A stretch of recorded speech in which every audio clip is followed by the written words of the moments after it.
సన్యాసి అయినటువంటి వారు, యతులైనటువంటి వారు దేహం ఉన్నంత వరకు కూడా గృహస్థులకి ఎలాంటి కష్టాన్ని కలగచేయకుండా వారి నుంచి స్వల్పమైనటువంటి ఆహారాన్ని మాత్రం సంపాదించుకోవాలి అని చెప్పి, అంతేగాని స్థూలమైనటువంటి భిక్షావృత్తిని పొందకూడదు అని చెప్పారు అని నేను నేర్చుకున్నాను. ఎవరి దగ్గర అంటే ఒక భ్రమరం దగ్గర. ఎందుకు అనంటే భ్రమరం కమలం యొక్క గంధానికి ఆసక్తమైపోయి రాత్రిపూట కూడా దాని యందు ఉండిపోతుంది. ఎప్పుడైతే రాత్రి యందు కూడా దాని యందు ఉన్నదో కమలం ఏమవుతుంది? ముకుళించిపోతుంది. కమలం రాత్రిపూట ముకుళిస్తుంది. ఉదయం సూర్యుడి యొక్క కిరణాలకి మళ్ళీ తెరుచుకుంటుంది, విచ్చుకుంటుంది. అలా ముడుచుకుపోయేటువంటి దాని యందు అది కూడా బంధింపబడిపోతుంది. అలాగే యతి అనేటువంటి వారు కూడా రుచికరమైనటువంటి పదార్థాలు ఏవైతే ఉన్నాయో వాటి యందు ఆసక్తుడైపోయి ఒకే గృహస్థు యొక్క అన్నాన్ని తినడం చేత మోహానికి గురి అవుతాడు. అందువల్ల ఎటువంటి పరిస్థితుల్లోనూ ఒకే ఇంటి దగ్గర ఎప్పుడు కూడా యతి భిక్షని స్వీకరించకూడదు అని ఒక నియమాన్ని నేను తెలుసుకున్నాను. ఎందుకంటే మోహం చెందుతారు గనక. అలాగా ఒకటి. తర్వాత తుమ్మెద ఉంటుంది, అంటే భ్రమరం. అది చిన్నది కానీ పెద్దది కానీ అన్ని పుష్పాల నుంచి కూడాను మధుని స్వీకరిస్తుంది. దాని యొక్క సారంగా మధుని ఎలాగైతే గ్రహిస్తుందో అది చిన్నదైనా పెద్దదైనా పుష్పాల్లోకి చేరి, అలాగే మానవుడు కూడా ఎప్పుడు చిన్నవి పెద్దవి అని తేడా లేకుండా శాస్త్రాలన్నింటి నుంచి కూడా వాటి యొక్క సారాన్ని గ్రహించాలి అని నేను ఆ భ్రమరం నుంచి తెలుసుకున్నాను. భ్రమరం ఎలాగైతే చిన్న పుష్పాలైనా పెద్ద పుష్పాలైనా వాటి నుంచి సారాన్ని గ్రహించాలని ఎలాగైతే తిరుగుతూ ఉంటుందో, అలాగే మానవుడు కూడా చిన్నవని పెద్దవని శాస్త్రాలని లెక్క పెట్టకుండా అందులో ఉండేటువంటి సారాన్ని గ్రహించేటువంటి వాడు కావాలి అని తెలుసుకున్నాను. ఆ తర్వాత 12వదిగా తేనెటీగని చెప్తున్నారు. తేనెటీగ కూడా నాకు ఒక గురువు అన్నారు. ఎందుకు అనంటే ముని ఎప్పుడూ కూడా సాయంకాలానికి కానీ మరుసటి రోజు కానీ ఆహారాన్ని కూడబెట్టుకోకూడదు. ఎప్పుడు లభించింది అప్పుడు మాత్రమే తీసుకోవాలి. దాన్ని కూడబెట్టుకోవడం అనేటువంటిది చేయకూడదు. అరచేతిని మాత్రమే భిక్షాపాత్రగా చేసుకొని ఆ అరచేతిలోనే ఆహారాన్ని తీసుకొని అది ఉదరాన్ని నింపుకోవాలి, కడుపును నింపుకోవాలి. యతి యొక్క నియమం అది. అందుకే ఇన్ని కబళాలని వారికి ఉంటాయి. అంత మాత్రమే ఆహారాన్ని తీసుకోవాలి. సరే, అన్నం అనేటువంటిది ఈ భోజనం అనేటువంటి దాన్ని ఒక్క పూట వరకు మాత్రమే సంపాదించుకోవాలి. లేకపోతే తేనెటీగలాగా అధికంగా సంపాదించుకుంటే నష్టం పొందుతాడు అని తేనెటీగ నుంచి తెలుసుకున్నాను. యతి ఇలాగే సంపాదించుకోవాలి తప్ప ఎటువంటి పరిస్థితుల్లో ఆ తేనెటీగలాగా అధికంగా సంపాదించి నష్టపోకూడదు అని తెలుసుకున్నాను. ఎందుకని సాయంకాలానికి కానీ మరుసటి రోజుకి కానీ ఆహారాన్ని సంపాదించుకోవడం అనేటువంటిది చేస్తే, ఇప్పుడు తేనెటీగలాగా అంటే ఎందుకు? తేనెటీగ ఏం చేస్తుంది? పుష్పాల నుంచి అన్నిటినీ మధువుని సేకరిస్తుంది. సేకరించినటువంటి దాన్ని అంతటినీ జాగ్రత్తగా దాస్తుంది. తాను అనుభవించదు, ఇతరులకి అనుభవించడానికి ఇవ్వదు. తాను జాగ్రత్తగా దాస్తుంది. ఆ దాచినటువంటి ద్రవ్యం ఏమవుతుంది?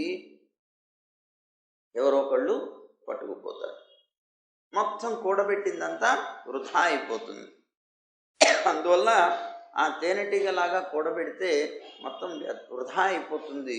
అందుకనే సన్యాసి అయినటువంటి వాడు ఎప్పుడూ కూడా ఏ పూటకు ఆ పూట దొరికినటువంటి దాన్ని మాత్రమే స్వీకరించేటువంటి వాడుగా బ్రతకాలి అని నేను తెలుసుకున్నాను. ఆ తర్వాత యతి అయినటువంటి వారు కర్రతో చేయబడినటువంటి స్త్రీ యొక్క బొమ్మని కూడా కనీసం పాదంతో స్పృశించడం కూడా చేయకూడదు. అలా చేస్తే అతడు ఆడ ఏనుగు యొక్క అంగ సంగం చేత బంధమైనటువంటి మొగ ఏనుగులాగా విషయాల చేత బంధింపబడతాడు. కనుక బలాధికమైనటువంటి చాలా బలం అధికంగా కలిగినటువంటి ఏనుగుల చేత మరి ఒక ఏనుగు హతమైపోయినట్లు, అన్ని ఏనుగులు బలం కలిగినటువంటి ఏనుగులు ఒక ఏనుగుని చంపేసినట్లుగా స్త్రీ సంఘం వల్ల పురుషుడు ఆ స్త్రీల చేత తీసుకురాబడ్డటువంటి ఇతర జార పురుషులు ఉంటారే, ఆ జార పురుషుల చేత చంపబడతాడు.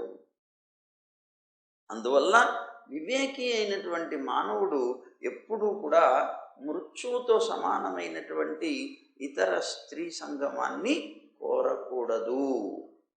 తాను గృహస్థైతే తన భార్య మాత్రమే తనకి తప్ప ఇతరమైనటువంటి స్త్రీ సంఘాన్ని కోరితే ఇదిగో ఇలాగే నష్టపోతాడు అనేటువంటి విషయాన్ని నేను తెలుసుకున్నాను. అందువల్ల యతిగా ఉన్నటువంటి నేను అలాంటి ఆ స్త్రీ సంఘాన్ని వదిలిపెట్టేశానంటే అర్థం ఏంటి? గృహస్థాశ్రమ ధర్మాన్ని వదిలిపెట్టేసి నేను ఒంటరిగా తిరుగుతున్నానన్నాడు. ప్రపంచంలో లోభి అయినటువంటి మానవుడు చాలా కష్టంగా ధనాన్ని కూడబెడతాడు.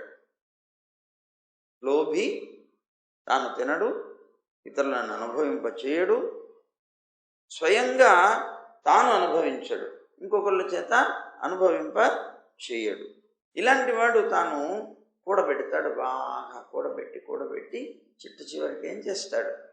ఇది అలా తాను కూడబెట్టి నష్టపోవడం అనేటువంటిది తేనెటీగలు తేనెని తీసేటువంటి వాడు ఉంటాడే, ఆ వ్యక్తిని చూసి నేను నేర్చుకున్నానన్నాడు.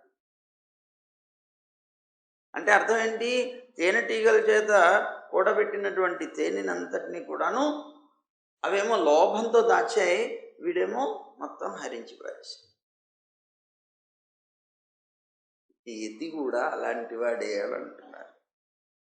ఏమిటిట అంటే మధుని హరించేటువంటి వాడు వ్యాధుడు. ఇతరుల యొక్క సంచితమైనటువంటి మధు అది ఎవరిది? తాను కష్టపడి సంపాదించి కూడబెట్టింది కాదు. ఆ తేనెటీగలన్నీ కష్టపడి సంపాదించి కూడబెట్టినటువంటి మధుని హరించినట్లుగానే సన్యాసి అయినటువంటి వాడు కూడా గృహస్థులు అతి కష్టంతో సంపాదించుకున్నటువంటి ద్రవ్యం ఏదైతే ఉందో దానితో సిద్ధమైనటువంటి అన్నాదులతో వాళ్ళకన్నా ముందుగానే భుజిస్తాడు. భిక్ష అని నేను తెలుసుకున్నాను. అలాగే వనవాసి అయినటువంటి సన్యాసి ఎప్పుడూ కూడా విషయాల చేత బంధింపబడేటువంటి గీతాలు ఉంటాయే వాటిని ఎప్పుడూ కూడా వినకూడదు. అంటే లౌకికమైనటువంటి గీతాలు ఎప్పుడూ కూడా వినే ప్రయత్నం చేయకూడదు. ఎందుకంటే ఆ వ్యాధుడి యొక్క సంగీతానికి వశమైపోతాయి. ఏమిటవి? జింకలు హరిణం అంటారు దాన్ని. అదిగో ఆ హరిణం అతను వాయించేటువంటి అందమైనటువంటి సంగీతానికి వశమైపోయి అలా ఉండిపోతాయి. అతను నెమ్మదిగా వచ్చి దాన్ని కొట్టేస్తాడు. అందువల్ల హరిణం దగ్గర నుంచి నేను నేర్చుకున్నాను, ఇలాంటి పనులు మనం చెయ్యకూడదు. లౌకికమైనటువంటి సంగీతాలు వింటే మనం కూడా దానికి వశమైపోయి నశించిపోతాం ఒక హరిణంలాగా అని నేను తెలుసుకున్నాను. అలాగే హరిణం యొక్క గర్భం నుంచి, దీనికి ఉదాహరణ కూడా చెప్తున్నారు. హరిణం యొక్క గర్భం నుంచి పుట్టినటువంటి వాడట ఋష్యశృంగుడు అని చెప్పబడేటువంటి మహర్షి. ఆ ఋష్యశృంగుడు కూడా విషయ సంబంధాలు ఏమీ తెలియకుండా అడవిలో పెరుగుతున్నాడు. తండ్రి గారు పెంచారు అతన్ని. అసలు ఆడవాళ్ళు ఎవరో పురుషులు ఎలా ఉంటారో ఆడవాళ్ళు ఎలా ఉంటారో తెలియదండి. అలాంటి రీతిలో బతుకుతున్నాడే. అలా బతుకుతున్నటువంటి వాళ్ళని స్త్రీలే నృత్య వాద్య గీతాల చేత అతనికి ఆకర్షించి, అతను దాని మీద ఆకర్షితుడైన తర్వాత అతన్ని మోహింపజేసి తీసుకెళ్ళిపోయారు ఋష్యశృంగ మహర్షి. అదిగో అది మనకి శ్రీరామాయణంలో వస్తుంది. అలాగా కీలుబొమ్మ అయిపోతాడు అతను. అందుకని ఎప్పుడూ కూడాను లౌకికమైనటువంటి సంగీతంలో దృష్టిని పెట్టకూడదు అని చెప్పాను అని తెలుసుకున్నాను నేను ఆరణం ద్వారా. ఒకటి. ఇంకా 16వది చేప. మత్స్యం నుంచి నేను తెలుసుకున్నటువంటి జ్ఞానం ఏమిటి అంటే, మత్స్యం ఏం చేస్తుంది, నీళ్ళల్లో చాలా హాయిగా ఆనందంగా సంచరిస్తూ తిరుగుతూ ఉంటుంది. కానీ ఒక చేపలు పట్టేవాడు ఒక గాలం వేస్తాడు. ఆ గాలానికి కింద ఒక మాంసం పెడతాడు. అది పెట్టి దాంట్లో వేస్తాడు. ఈ చేప ఆ మాంసానికి ఆశపడి వెళ్ళి టక్కన దాన్ని పట్టుకుంటుంది. ఎప్పుడైతే పట్టుకుంటుందో దానికి కొనగా ఉండేటువంటి ఒక ఇది ఉంటుంది, అది కాస్త నోట్లో చిక్కుపోతుంది, గుచ్చుకుపోతుంది. అది దానికి ఇరుక్కుపోతుంది. దాన్ని పైకి లాగి తాను పొందుతాడు. కనుక ఆ లోభం చేత ప్రాణాలని పోగొట్టుకుంటుంది. మక్కువ అన్నమాట. మాంసపు ముక్క యొక్క లోభం చేత చేప ప్రాణాలు పోగొట్టు ఉన్నట్లుగానే దుర్బుద్ధి కలిగినటువంటి మానవుడు జయించ శక్యం కానటువంటి ఇంద్రియాల చేత రస విమోహితుడైపోయి, అంటే రసం మీద అంటే జిహ్వని ఎక్కువ కంట్రోల్ చేసుకోవాలంటున్నారనమాట. ఆ రస విమోహితుడైపోయి మృత్యుముఖంలో పడతాడు. అందుకే కదా ఇవాళ అనారోగ్యాలు దేనికి వస్తున్నాయి? తెగ తినడం వల్ల. ఆ తెగ తినడం కూడా ఎలాంటివి తింటున్నారు?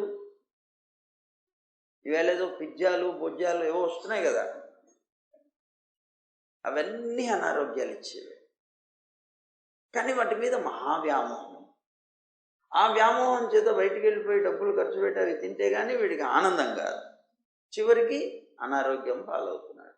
అనారోగ్యం పాలైనటువంటి వ్యక్తి తర్వాత అవి తినడానికి కూడా యోగ్యుడు కాకుండా అయిపోతాడు. ఏ విధమైన ఆహారం తినడానికి యోగ్యుడు కాకుండా అయిపోతాడు. అందువల్ల ఎటువంటి పరిస్థితుల్లో బయట ఉండేటువంటి వస్తువులు మనం తిననేకూడదు. రసనేంద్రియాన్ని ముందు నిగ్రహపరచుకోవాలి. అదే మనని చెడగొట్టేది యథార్థంగా. అందుకే మనకి వేదం కూడా ఏం చెప్తోంది, ఆహారం అనేటువంటిది ఆహార శుద్ధౌ సత్వశుద్ధి, సత్వశుద్ధౌ ధ్రువా స్మృతి, స్మృతిలంబే సర్వగ్రంథీనాం విప్రమోక్ష అని చెప్తుంది ఉపనిషద్వాక్యం. ఏం చెప్తోంది? ఆహార శుద్ధౌ సత్వశుద్ధి. నీకు ఎప్పుడైతే ఆహారం శుద్ధమైనటువంటి ఆహారం ఉంటుందో, శుద్ధమైనది అంటే నేను చాలా పవిత్రంగా స్నానం చేసి మడిగట్టుకొని చేశానండి అని కాదు. అది శుద్ధమే, కానీ ఆ శుద్ధత కాదు, సత్వగుణ పూర్ణమైనటువంటిది కావాలి, సాత్విక ఆహారం కావాలి. అది పరిపూర్ణంగా శుద్ధమైనటువంటి ఆహారం. ఆహార శుద్ధవు సత్వశుద్ధి. సత్వం అంటే సత్వగుణం కాదు, మనస్సు. ఈ ఆహారం కనుక శుద్ధమైనటువంటి ఆహారాన్ని, సాత్వికమైనటువంటి ఆహారాన్ని కనుక తీసుకున్నట్లయితే మనస్సు శుద్ధి అవుతుంది. సత్వశుద్ధవు ధ్రువాస్మృతి.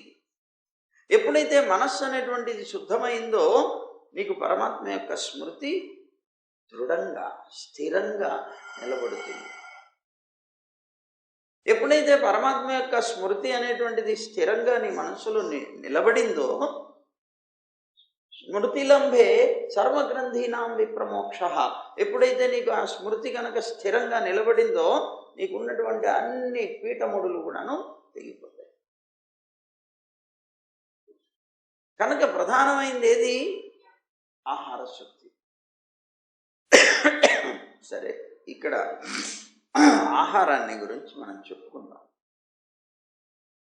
ఆహార శుద్ధి మా స్వామివారు, గోపాలాచార్య స్వామివారు ఆచార్యులు మాకు చెప్తూ ఉండేవారు ఎప్పుడు, అబ్బాయి 4 సూత్రాలు కనుక, చతుస్సూత్రి అంటారు దీన్ని.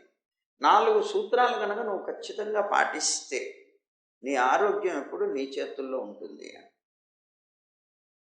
ఏమిటండి ఆ 4 సూత్రాలు అంటే, ఎప్పుడు పడితే అప్పుడు, ఎక్కడ పడితే అక్కడ, ఏది పడితే అది, ఎలా పడితే అలా తినకు. చతుస్సూత్రి జ్ఞాపకం పెట్టుకోండి. ఏది ఎక్కడ పడితే అక్కడ, ఎప్పుడు పడితే అప్పుడు, ఏది పడితే అది, ఎలా పడితే అలా తినకు. తినకు, తాగకు, ఏదైనా సరే. ఈ 4 సూత్రాలు కనుక ఖచ్చితంగా నువ్వు పాటించావు అంటే నీ ఆరోగ్యం నీ చేతుల్లో ఉంది. చూద్దాం. ముందు ఎక్కడ పడితే అక్కడ అన్నాం. ఎక్కడ పడితే అక్కడ అంటే మనం అనుకుంటాం ఎక్కడ పడితే అక్కడ అంటే ఇంట్లో తప్ప బయట అనుకుంటాం. ఇంట్లో అమ్మ చేసి పెట్టినటువంటి వంటలో రుచి అనిపించదు మనకి. బయట వాడు ఉంటాడే రోడ్డు మీద ఆ బండి పెట్టుకొని బజ్జీలు వేస్తూ ఉంటాడు. ఆ పక్కన వాడు ఉండేది కూడా కరెక్ట్గా కాలువ పక్కనే ఉంటాడు. మంచి డ్రైనేజ్ అద్భుతంగా బ్రహ్మాండంగా పారుతూ ఉంటుంది. ఆ పారేటువంటి డ్రైనేజ్ పక్కన ఉంటాడు. ఎందుకు? వాడికి అనుకూలం. అవి చేసేటప్పుడు నీళ్లు అవి పారబోసుకోవడానికి వాటికి ఈజీగా ఉంటుందని వాడి ఉద్దేశం. వాడికి సులువుగా ఉండడం కోసం అని చెప్పి ఆ బజ్జీ బండి అక్కడ పెడతాడు. మన ఇంట్లో అమ్మ చేస్తే పనికిరాదు మనకి. నేను బయటికి వెళ్ళొస్తానే అంటాం, పరిగెట్టుకుంటూ అక్కడికి వెళతాం. ఎక్కడికి? ఆ బజ్జీ బండి దగ్గర. ఆ బజ్జీ బండి దగ్గరికి వెళ్ళి బజ్జీ తినొస్తాం. దాని మీద రుచులు బోలెడు ఉంటాయి. ఎంతమంది రుచులు ఉంటాయో తెలుసా మీకు? తెలియదు, చెప్తాను నేను. ఆ పక్కన ఉండే డ్రైనేజీ ఎంతో మందికి సంబంధించింది వెళుతూ ఉంటుంది కదా. దాని మీద ఈగలు వాళ్తాయి. ఆ వాలినటువంటి ఈగలన్నీ వచ్చి దీని మీద వాళ్తాయి. మరి టేస్ట్ పెరగట్లేదు. మరి ఈ రుచి ఇంట్లో వస్తుందా? రాదు కదా. అందుకోసం అక్కడికి వెళ్తాం మనం. ఆ రుచులు కావాలి మనకి, రకరకాల రుచులు. మీకు తెలీదు, నిజంగా చెప్తున్నాను. ఇది ఇక్కడే మన గుంటూరులోనే జరిగింది. ఇది ఎక్కడో కూడా కాదు, గుంటూరులోనే జరిగింది. మేము ఇంతకుముందు చెప్పామేమో కానీ మళ్ళీ గుర్తు చేస్తున్నాం. మన గవర్నమెంట్ మెడికల్ కాలేజ్ ఉంది కదా. ఈ మెడికల్ కాలేజీలో చదువుకునేటువంటి స్టూడెంట్స్ 4కి ఆ రోజుల్లో ఎయిడ్స్ వచ్చింది. ఎయిడ్స్ ఎందుకు వచ్చింది అని వాళ్ళ యొక్క క్యారెక్టర్ ఏమిటనేటువంటి దాని గురించి పరిశీలన చేశారు డాక్టర్స్. వాళ్ళని పరీక్ష చేస్తే వాళ్ళు చాలా మంచివాళ్ళు, బుద్ధిమంతులు, ఏ విధమైన చెడు అలవాట్లు లేవు, పద్ధతిగా బతికేటువంటి వ్యక్తులే, అందులో సందేహం లేదు, తేలింది. మరి ఇలాంటి వాళ్ళకి ఎయిడ్స్ ఎందుకు వచ్చింది? ఎయిడ్స్ రావడానికి కారణం వాళ్ళు వ్యభిచారణ అయి ఉండాలి, లేకపోతే అలాంటి వాళ్ళ యొక్క రక్తం వీళ్ళకి కలిసి ఉండాలి. ఇలాంటివేవో జరిగితే తప్ప రాదు. అందుకని వీళ్ళ క్యారెక్టర్ అయితే మంచిది కనుక వీళ్ళకి ఎయిడ్స్ రావడానికి కారణం ఏమిటి అని డాక్టర్స్ కొద్దిగా పరీక్ష చేస్తూ వాళ్ళని కూర్చోబెట్టి ఒకసారి అడిగారు, ఏమయ్యా మీరందరూ కూడా మరి ఎయిడ్స్ వచ్చింది కదా మీకు, మీరు మంచి వాళ్ళే అంటున్నారు, మరి మీకు రావడానికి మీ ఆహారపు అలవాట్లు ఏమిటి అని అడిగారు. అంటే మేము ఇక్కడే ఉంటామండి, ఇక్కడ హాస్టల్లోనే ఇక్కడే తింటూ ఉంటాం, బయటికి వెళ్ళి ఏమైనా తింటారా అన్నారు. నెమ్మదిగా చెప్పారు, ఉందండి అలవాటు. ఎక్కడికి వెళ్తారు? గవర్నమెంట్ హాస్పిటల్ ఉంది కదండి, దానికి ముందు ఒక బజ్జీలు వేసేవాడు ఉంటాడండి, అక్కడికి వెళ్ళి మేము ఉల్లిపాయ బజ్జీలు తింటూ వస్తామండి. ఓహో అట్లానా అన్నాడు. అని వెంటనే ఏం చేశారు, అక్కడికి వెళ్ళిపోయారు. ఆ డాక్టర్స్ అక్కడికి వెళ్ళి ఆ ఉల్లిపాయలు బజ్జీలు వేసేటువంటి వ్యక్తి వీళ్ళని అడిగాడు ముందు, మీకు ఎప్పుడైనా సరే అతను ఈ బజ్జీలు కోసేటువంటి వ్యక్తికి ఎప్పుడైనా పట్టణం ఏమన్నా వచ్చిందా, మీరు ఎప్పుడైనా చూసారా, ఎప్పుడైనా కత్తి పెట్టి కోసేటప్పుడు కానీ ఇలాంటప్పుడు అని అడిగితే బాగా జ్ఞాపకం చేసుకొని వచ్చిందండి ఒక్కసారి. ఉల్లిపాయలు కట్ చేస్తున్నప్పుడు అతని రక్తం కారింది, ఆ రక్తం కడుక్కున్నాడు కానీ కొద్దిగా కారి దాంట్లో చేరినట్టుంది, మాకు తెలియదు అన్నాడు. సరే అయితే అని అక్కడికి వెళ్ళాడు. అక్కడికి వెళ్ళి అక్కడ ఈ బజ్జీలు చేసేటువంటి వ్యక్తి దగ్గర అతని బ్లడ్ తీసుకొని అతన్ని టెస్ట్ చేస్తే అతనికి ఎయిడ్స్ ఉంది. వీళ్ళు తినటువంటి ఆహారపు అలవాట్ల వల్ల వీళ్ళకి వీళ్ళ జీవితం నాశనం. నలుగురు. ఇది ఆ రోజుల్లో పేపర్లకు ఎక్కి చాలా గొప్ప ఇదైంది. ఇప్పుడు కాదు, మా పూర్వాశ్రమంలో మేము చూసింది. ఆహారపు అలవాటు చాలా చెడ్డది, గుర్తుపెట్టుకోండి. బయటికి తెలియక మనం ఏం చేస్తాం, బాగా అద్భుతంగా ఉన్నాయని లొట్టాలు వేసుకొని తినేస్తాం. ఇంకా పైగా ఇప్పుడు ఏవో వస్తున్నాయట, ఎవరో అన్నారు, ఏమిటో ప్యాకెట్లలో ఏమంటారు, ఫ్రోజన్ ఫుడ్ ఏవో ఉంటాయి రకరకాలు. ఇప్పుడు ఏవో రకరకాలు వచ్చినాయి అనుకోండి, అవన్నీ ప్యాకెట్లలో ఉంటాయి, నిలవ ఉంటాయి. ఆ పదార్థాలు తింటారు, అనారోగ్యాలు వస్తాయి, క్యాన్సర్లు వస్తున్నాయి. మెయిన్గా ఆహారపు అలవాటు చాలా జాగ్రత్తగా ఉండాలి. మనం ఆ జిహ్వని కంట్రోల్ చేసుకోలేక ఎక్కడ పడితే అక్కడ తినేస్తున్నారు. ఇంకా చెప్పుకోవాలి అంటే కొద్దిగా లోపలికి వెళదాం, మన హోటల్స్లో తింటారు. ఎంతో నీట్గా కనిపిస్తుంది, అద్భుతమైనటువంటి వాళ్ళకి డ్రెస్సులు ఉంటాయి, వాళ్ళంతా ఇదిగా కనిపిస్తారు. అక్కడ వాళ్ళు వడ్డిస్తున్నారు, చూడ్డానికి ఎంతో డెకరేషన్ బ్రహ్మాండంగా ఉంది. ఇవన్నీ బాగున్నాయి కదా అనుకొని హోటల్లోకి వెళ్ళిపోయి కూర్చుంటాడు. వీడు బయట వరకే చూస్తున్నాడు, వంటింట్లోకి వెళ్ళి ఎప్పుడు చూడడు కదా. అక్కడ జరుగుతాయి అసలు జరిగేవన్నీ. వీడు ఆ వంట చేసేటప్పుడు పిండి రుబ్బుతుంటాడు. ఏమండి, ఆ పిండి ఎప్పుడైనా వంట చేసేవాళ్ళు హోటల్లో చూసారా? సుమారు ఒక యుగానికి పూర్వం నుంచి కట్టినటువంటి బట్ట కడతాడు. యుగం, ఒక యుగానికి సంబంధించి, అది ఉతకను కూడా ఉతకడు. ఎంతో అద్భుతమైనటువంటి కలర్స్తో ఉంటుంది అది. ఏమిటి ఆ కలర్స్? వాడు పిండి రుబ్బేటప్పుడు పిండి పడింది, కారం వెళ్ళేప్పుడు కారం పడింది, ఈ రంగులన్నీ దాని మీద అలా ఉండిపోతాయి. యుగం నుంచి రంగురంగులుగా ఉంటుంది బట్ట. దీంతో పాటు మురికి కూడా పడుతుంది, ఆ మురికి కూడా చేరి ఇంకా అందంగా తయారవుతుంది. అలాంటి బట్ట కట్టుకుంటాడు వాడు. ఏమండి, వంట చేస్తాడు, ఈ పిండి రుబ్బుతాడు. అక్కడ పిండి ఇంతకుముందు రుబ్బేవాళ్ళు, వాళ్ళంటే ఏదో గ్రైండర్స్ గట్రాలు వచ్చినాయి, కానీ అప్పుడు కూడా ఉందనుకోండి, అది వేరే సంగతి. పిండి రుబ్బుతూ ఉంటాడు వాడు. రుబ్బుతున్నప్పుడు అనేక రకాల కాలాలు వస్తాయి కదండి. ఎండాకాలం వస్తుంది, ఇంకో కాలం వస్తుంది, ఇంకో కాలం వస్తుంది. ఆ వచ్చినప్పుడు మనిషి ఉన్న తర్వాత అనేక రకాల అనారోగ్యాలు వస్తూనే ఉంటాయి కదా. వాడికి పాపం జలుబు చేసింది. జలుబు చేస్తే ముక్కు నుండి కారుతూ ఉంటుంది. వాడే పిండి రుబ్బుతూ ఉంటాడు. ఆ రుబ్బుతూ ఉండేటువంటి ఆ పిండి రుబ్బుతూ ఏం చేస్తాడు, పక్కన వస్తాడు. మాటికి వెళ్ళి చేయి కడుక్కోవాలంటే ఎక్కడ, అందుకని ఆ పిండిలోనే ఇలా అంటాడు,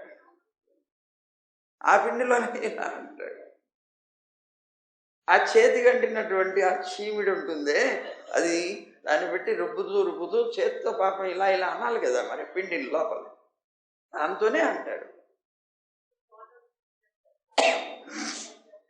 ఏమండి, ఇలా అంటూ ఉంటాడు.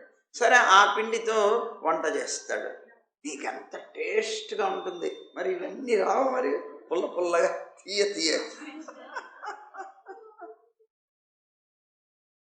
సరే, ఇదొక్కటే కాదు, వాడు చేసేటప్పుడు వాడికి చెమటలు వస్తాయి.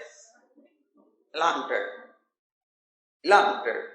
ఇలా అంటే వెంటనే అది ఎక్కడ పడుతుంది, దాంట్లోనే పడుతుంది. సరే, పడుతుంది. ఇలాంటివన్నీ కూడా తయారైపోతే మరి అందుకే ఇంట్లో చేసిన అమ్మ చేసిన వంట కన్నా టేస్ట్ ఎక్కువ ఉండడానికి కారణాలు గుర్తుపెట్టుకోండి. అందువల్ల ఎటువంటి పరిస్థితుల్లోనూ మీకు ఆ చెమటలు, ఆ చీముళ్ళు ఏం కావాలి అంటే హోటల్లో తినాలి, టేస్ట్లు ఎక్కువ ఉంటాయి అక్కడ. సరే, ఒక్కొక్కసారి అదంతా అయిపోయిన తర్వాత చిమ్మేస్తారు కదా, మొత్తం చిమ్ముతారు. ఆ చిమ్మేసినటువంటి చీపిరిని చాలా జాగ్రత్తగా భద్రంగా దాస్తారు. మర్నాడు అట్టు వేస్తారు. ఈ అట్టు వేసేప్పుడు పెనానికి చిమ్మేది కూడా ఈ చీపిరితోనే చిమ్ముతాడు. మరి టేస్ట్ పెరగదా చెప్పండి? ఇవన్నీ ఉంటాయండి. మనకి ఆనందం ఆనందం అనుకుంటూ హోటల్స్లో తింటాం. చివరికి ఏమిటి వస్తుంది? కొన్ని హోటల్స్లో గుంటూరులోనే ఉన్నా కనుక చెప్తున్నాను, ఉడిపి హోటల్ అనేది ఉంది. ఏమన్నా భారత్ కేఫా ఏదో మొత్తం మీద మాకు తెలీదు, మేము విన్నాం పూర్వం. అక్కడ అది బ్రాహ్మణ హోటల్ అని పేరిట. బ్రాహ్మణ హోటల్ అంటే కొద్దిగా ఇదిగా ఉంటుందని చెప్పి చాలామంది తినేవాళ్ళు. ఇడ్లీ సాంబారు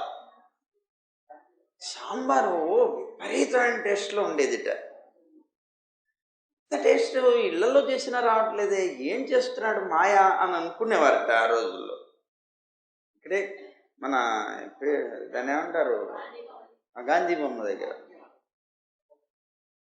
ఏమండి, దాంట్లో ఇంత టేస్ట్ ఏంటి, ఎందుకు వస్తుంది ఇంత టేస్ట్ అని చెప్పి అందరూ కూడా అనుకునేవారు. కానీ వెళ్ళి లొట్టలు వేసుకుంటూ హాయిగా తినేసేవారు. కానీ ఒకసారి ఒక అతనికి డౌట్ వచ్చింది, ఏంటబ్బా ఇది విశేషం, ఏమిటి ఇందులో ఉన్న విశేషం, ఇంత టేస్ట్ వస్తుంది, వాళ్ళని కనుక్కోవాలని చెప్పి వంటింట్లోకి వెళ్ళేటవాడు. వంటింట్లోకి వెళ్ళి చూస్తే వాడికి ఏం కనిపించిందట, రొయ్యల పౌడర్ వేస్తున్నట్ట దాంట్లో. రొయ్యల పౌడర్ వేసాడు కదా, అందుకని టేస్ట్ పెరుగుతుంది. పాపం వీళ్ళందరికీ తెలియదు. అయ్యో ఇంతకాలం నుంచి తిన్నాం, చీ అని మాంసాహారం తినటువంటి వెజిటేరియన్స్ ఉంటారే, వాళ్ళందరూ కూడా నోట్లో ఇంత గోమూత్రం పోసుకొని పుకిలించవలసి వచ్చింది. మనకేం తెలుసు, మనం ఏదో హాయిగా ఆనందంగా అలా వెళ్ళిపోయి తినేస్తాం. అందుకనే మా స్వామివారు అనేవారు ఎప్పుడు, ఎక్కడ పడితే అక్కడ తినకు, నీకు అనారోగ్యాలకు కారణం అవుతుంది. నీకు తెలియనటువంటి వస్తువుల్ని అభక్ష్యాలు అంటారు, తినకూడనటువంటి వాటిని తినవలసినటువంటి స్థితి కలుగుతుంది. అందుకని ఎటువంటి పరిస్థితుల్లో అలాంటి పనులు చేయకండి అన్నారు. ఎక్కడ పడితే అక్కడ నువ్వు ఎప్పుడైతే తినలేదో నీ ఆరోగ్యం నీ దగ్గరే ఉంటుంది చెడిపోకుండా.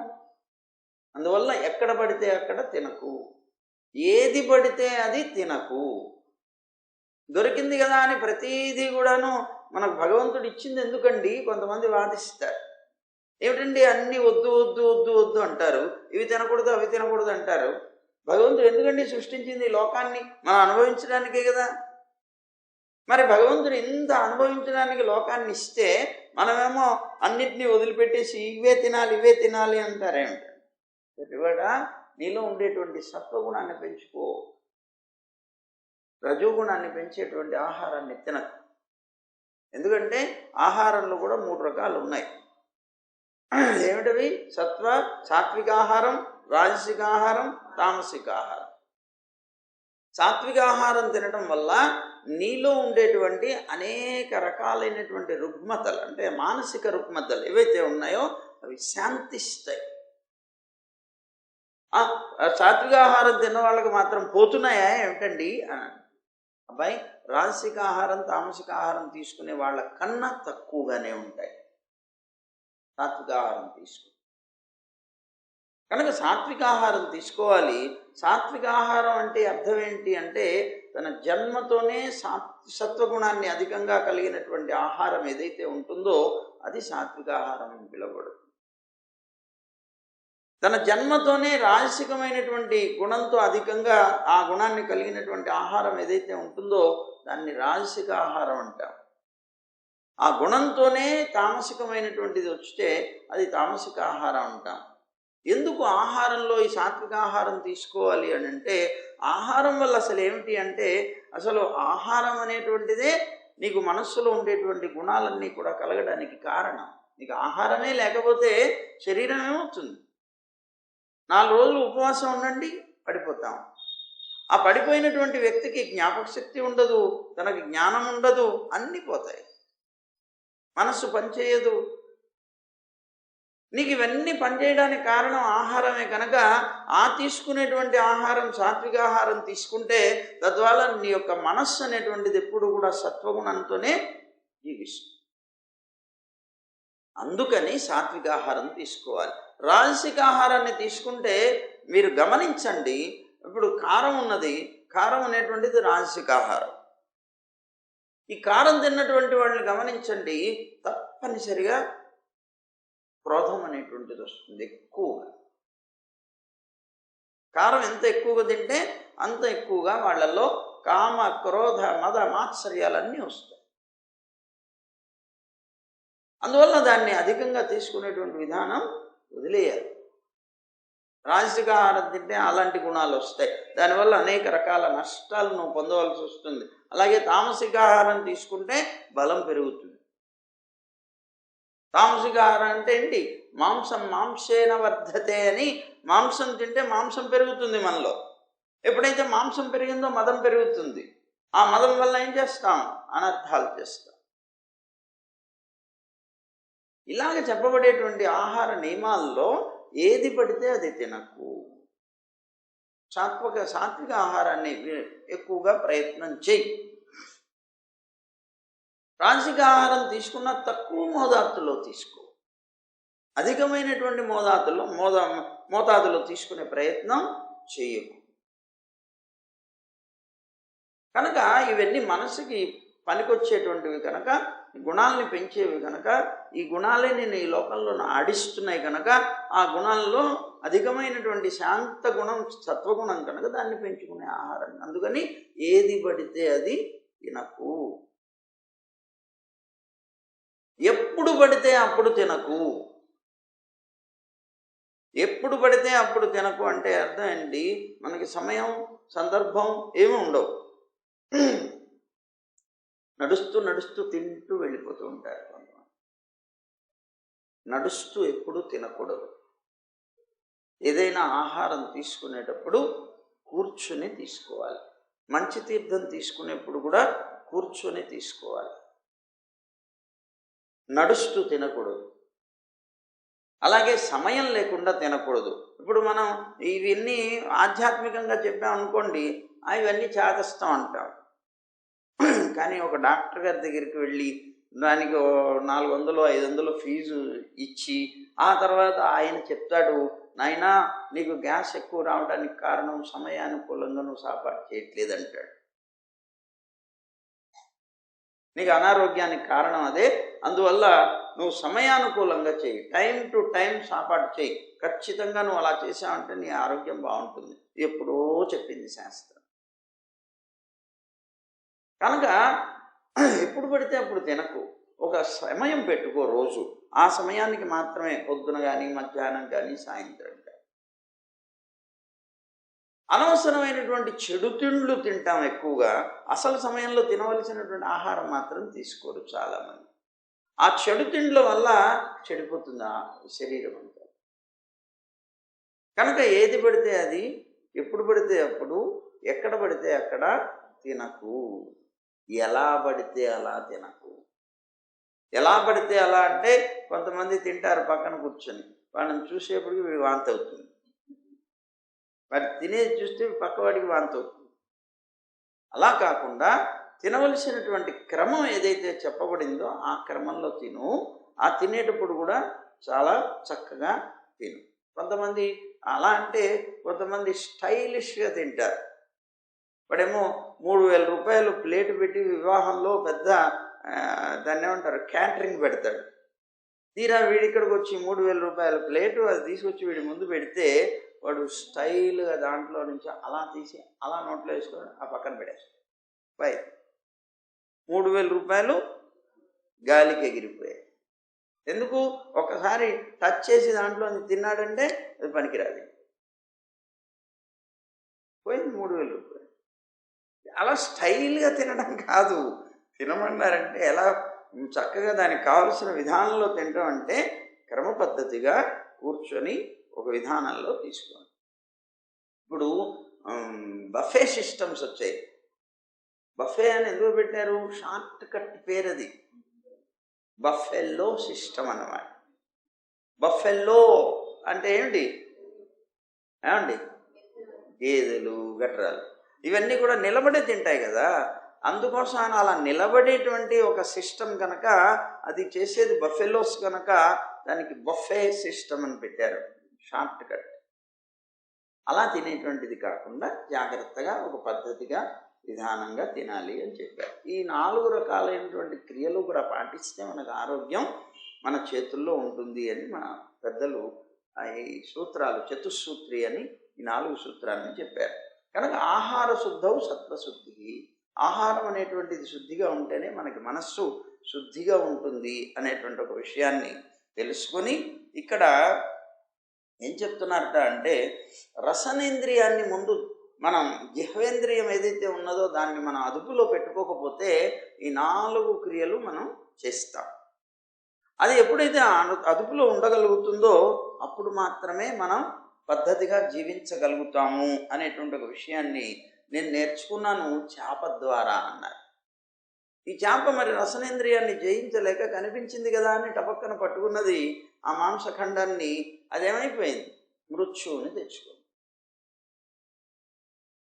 అలాంటి స్థితి రాకూడదు అనుకుని జిహ్వా చాపల్యాన్ని నేను జయించాలి అని నేను నేర్చుకున్నాను చేప ద్వారా అన్నారు.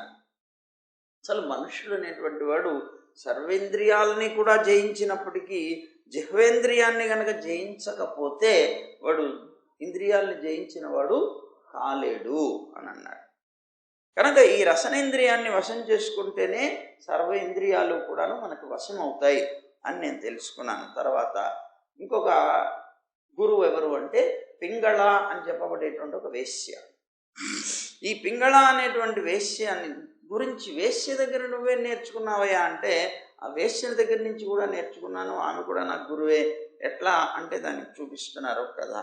ఏమిటంటే ప్రాచీన కాలంలో మిథిలా నగరం అనేటువంటి ఒక నగరం ఉండేది. అక్కడ పింగళ అనేటువంటి ఒక వేశ్య ఉండేది. ఆ వేశ్య నుంచి నేను సంపాదించినటువంటి విద్య ఏమిటి అంటే, ఒకరోజు ఈ వేశ్య కనుక ప్రతిరోజు ఆ వీధుల్లోకి వచ్చి నిలబడి ఉంటారు. అట్నుంచి ఇట్నుంచి పోయేటువంటి పురుషుల్ని ఆకర్షించే ప్రయత్నం చేస్తారు. అలా ఆకర్షిస్తే ఎవరో ఒక పురుషుడు ఆమెతో సుఖించడం కోసం వస్తాడు. దానికోసం ఎదురు చూస్తూ అక్కడ నిలబడతారట. ఆ ఉండేటువంటి ఒక రోజు రాత్రి సంకేతంతో ఉపపతిని తీసుకుపోవడం కోసం అని చక్కగా అలంకరించుకొని సాయంత్రం పూట వీధిలోకి వచ్చి నిలబడింది ఈ వేశ్య, పింగళ అనేటువంటి ఒక వేశ్య. ఎందుకని? ధనం కావాలి. ఆ ధనం కోసం అని చెప్పి అవయవాలన్నింటినీ అమ్ముకునే ప్రయత్నం చేస్తోంది, తన యొక్క సుఖాలని. అందువల్ల ఈ వేశ్య ఆ సమయంలో అలా ఆ వీధిలో వెళ్ళేటువంటి ప్రతి వారిని చూసి ఇతను ధనవంతుడిలాగా అనిపిస్తున్నాడు, నా కోసమే వస్తున్నాడేమో, అతను నన్ను పొందడానికి వస్తున్నాడు, ఇతని దగ్గర నుంచి ధనం అధికంగా లభించవచ్చు అని ఆశపడుతూ అక్కడ అతన్ని చూస్తుంటే అతని వీళ్ళ ఇంటిని కూడా దాటి వెళ్ళిపోతూ ఉండేప్పటికీ అయ్యో ఇతను కాదా అనుకుంటూ మళ్ళీ ఇంకొకరి కోసం ఎదురు చూస్తూ ఉంటుందిట ఈమెడ. సరే, అలా ఒకడు ద్వారా ఒకడు వచ్చి వెళ్ళిపోతూ ఉన్నారు. ఎంతసేపు అయినా కూడాను ఎవ్వరూ కూడా ఈవిడని ఆకర్షించలేకపోయారు. అంటే ఈవిడ ఆకర్షణతో లొంగపోయారు. అలా ఉన్నటువంటి ఈవిడికి దురాశ పెరుగుతోంది. వాళ్ళని చూస్తోంది, వీడేమో వీడేమో వీడేమో అనుకుంటూ వస్తోంది. పాపం చాలాసేపు ద్వారం దగ్గర నిలబడింది. ఇక నిద్ర కూడా పూర్తిగా జయించింది పాపం. ఎందుకు? ఆలస్యం అయిపోతుంది, ఎవరు రావడం లేదు. ధనం కోసంగా తప్పనిసరిగా నిద్రను కూడా వదులుకొని అక్కడే అలాగే నిలబడిందిట. ఒక్కోసారి లోపలికి వెళ్తోంది, మళ్ళీ బయటికి వస్తుంది. పాపం రాత్రంతా కూడా అలాగే గడిచిపోయింది. ధనాశ చేత ఈవిడ యొక్క మనస్సు, ముఖం అంతా కూడాను శుష్కించిపోయాయి, ఎండిపోయాయి. పాపం ఈవిడికి అర్థచింతన బాగా ఎక్కువైపోయిందిట. చివరికి ఏమైపోయింది, అంతసేపు ఎదురు చూసి చూసి చూసి ఎవ్వరూ రాకపోయేటప్పటికే ఈ పింగళ అనేటువంటి వేశ్యకి వైరాగ్యం పుట్టిందిట. వైరాగ్యం పుట్టి వెంటనే ఆవిడ తాను ఇలా అనుకున్నదట. ఆవిడ మాట్లాడినటువంటి ఆ గీతం ఏంటో చెప్తాను వినండి అంటున్నారు. ఏమిటి ఆ గీతం అంటేట, వైరాగ్యం ఒక్కటి మాత్రమే మానవుడి యొక్క ఆశాపాశాలని తెగగొట్టగలదు తెలుసుకున్నది. మానవుడి యొక్క ఆశాపాశాలని తెగొట్టగలిగేటువంటిది వైరాగ్యం ఒక్కటే అని ఏకైక సాధనం అని తెలుసుకున్నదిట. సరే, ఈ విధంగా విజ్ఞాన రహితుడైనటువంటి మానవుడు ఏం చేస్తాడు సహజంగా అంటే మమతని వదులుకోవడం చాలా కష్టమని భావిస్తాడు. మమతని వదులుకోలేక దాన్ని ఇష్టపడుతూ జీవించేటువంటి వ్యక్తికి కూడా కొంతకాలానికి కష్టం అనేటువంటిది లభించినప్పుడు వైరాగ్యం అనేటువంటిది పుడుతుంది. ఏది వదులుకోవడానికైనా ఇష్టపడతాడు కానీ మనిషి సంబంధాన్ని వదులుకోవడానికి మాత్రం ఇష్టపడ్డు, మమకారాన్ని వదులుకోవడానికి మాత్రం ఇష్టపడ్డు. ఇంకా చెప్పాలి అంటే ఏది వదులుకోవడానికైనా ఇష్టపడతాడు కానీ తన జుట్టును వదులుకోవడానికి మాత్రం ఇష్టపడ్డు. లోకంలో మనిషి ఎవరైనా బాబు నువ్వు తీసేసేవా జుట్టు, గుండు చేయవా అంటే వాళ్ళు వైదికులే కానీ లేదా లౌకికులే కానీ జుట్టు తీయడానికి ఇష్టపడలేరు. ఎందుకంటే ఆ జుట్టు మీద వ్యామోహం ఎక్కువ, మమకారం చాలా ఎక్కువ ఉంటుంది లోకంలో అందరికి. ఈ జుట్టు ఇట్లా లోకంలో ఉండేటువంటి మనుషులు వీళ్ళెవ్వరిని కూడా వదులుకోలేరు కదా అని అన్నాడు. సరే, అప్పుడు తాను అనుకుంటుందట పింగళ, ఇంద్రియాలకి అధీనురాలనైపోయాను నేను. ఆ అధీనురాలైనటువంటి ఎంతసేపు కూడా మోహంలో పడిపోయాను కదా. చిచ్చిచి వివేక శూన్యమైనటువంటి అస్తిత్వమే లేనటువంటి వాడిని నేను అలాంటి దాన్నే. నేను ఎవరి కోసం ఎదురు చూస్తున్నాను? అలాంటి అస్తిత్వమే లేనటువంటి ఒక పురుషుల కోసం చూస్తున్నాను. దుష్టమైనటువంటి ఆ పురుషుల నుంచి నేను విషయ సుఖాలు ఆశిస్తున్నాను. ఎంత విచిత్రమైనటువంటి జీవితం నాది అని అనుకున్నదిట. ఎంత దుఃఖకరమైనటువంటి విషయం ఇది. ఎందుకంటే నేను నిజంగా మూర్ఖురాల్ని కనుక ఇలా ప్రవర్తిస్తున్నాను అనుకున్నది. ఎప్పుడు? ఇది వైరాగ్యం వచ్చిన తర్వాత.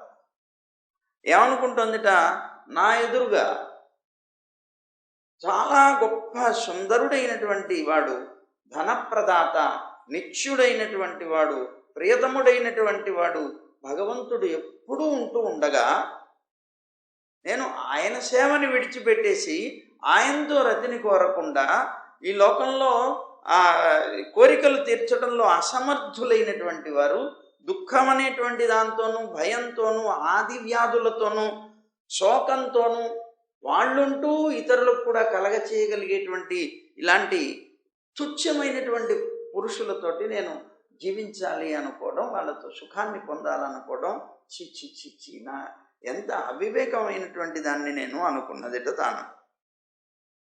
ఎందుకని? బ్రతుకు తెరువు కోసం. బ్రతుకు తెరువు కోసం అని అందరి చేత నిందింపబడేటువంటి ఈ వేశ్యావృత్తిని నేను ఆశ్రయించాను. వ్యర్థంగా నా శరీరానికి కానీ మనస్సుకు కానీ చాలా దుఃఖాన్ని కలగచేసుకున్నాను. ఈ శరీరం ఈ లోకంలో ఉండేటువంటి జీవులకి అమ్ముడుపోయింది. లంపటులు, లుబ్ధులు అయినటువంటి మానవులందరూ కూడా దీన్ని కొనేశారు. నేను చాలా మూర్ఖురాల్ని కనుకనే ఈ శరీరంతోనే ధనాన్ని, రతి సుఖాన్ని పొందాలని తప్పించాను. ఈ శరీరం ఒక గృహం లాంటిది తాను అనుకుంటోందిట. ఇవన్నీ పింగళ అనేటువంటి వేశ్య అనుకునేటువంటి మాటలు. ఈ శరీరం ఒక గృహం లాంటిది. దీంట్లో ఉండేటువంటి గృహం అంటే దాంట్లో స్తంభాలు ఉండాలి కదా, దాన్ని నిలబెట్టేది. ఈ స్తంభాలు ఏమిటి అంటే ఎముకలతో నిర్మితమైనటువంటి వెదురు బొంగులే స్తంభాలు. ఎముకలే దీనికి స్తంభాలు, ఈ శరీరం అనే గృహాన్ని. ఇది చర్మం చేత, రోమాల చేత, గోళ్ల చేత కప్పబడింది.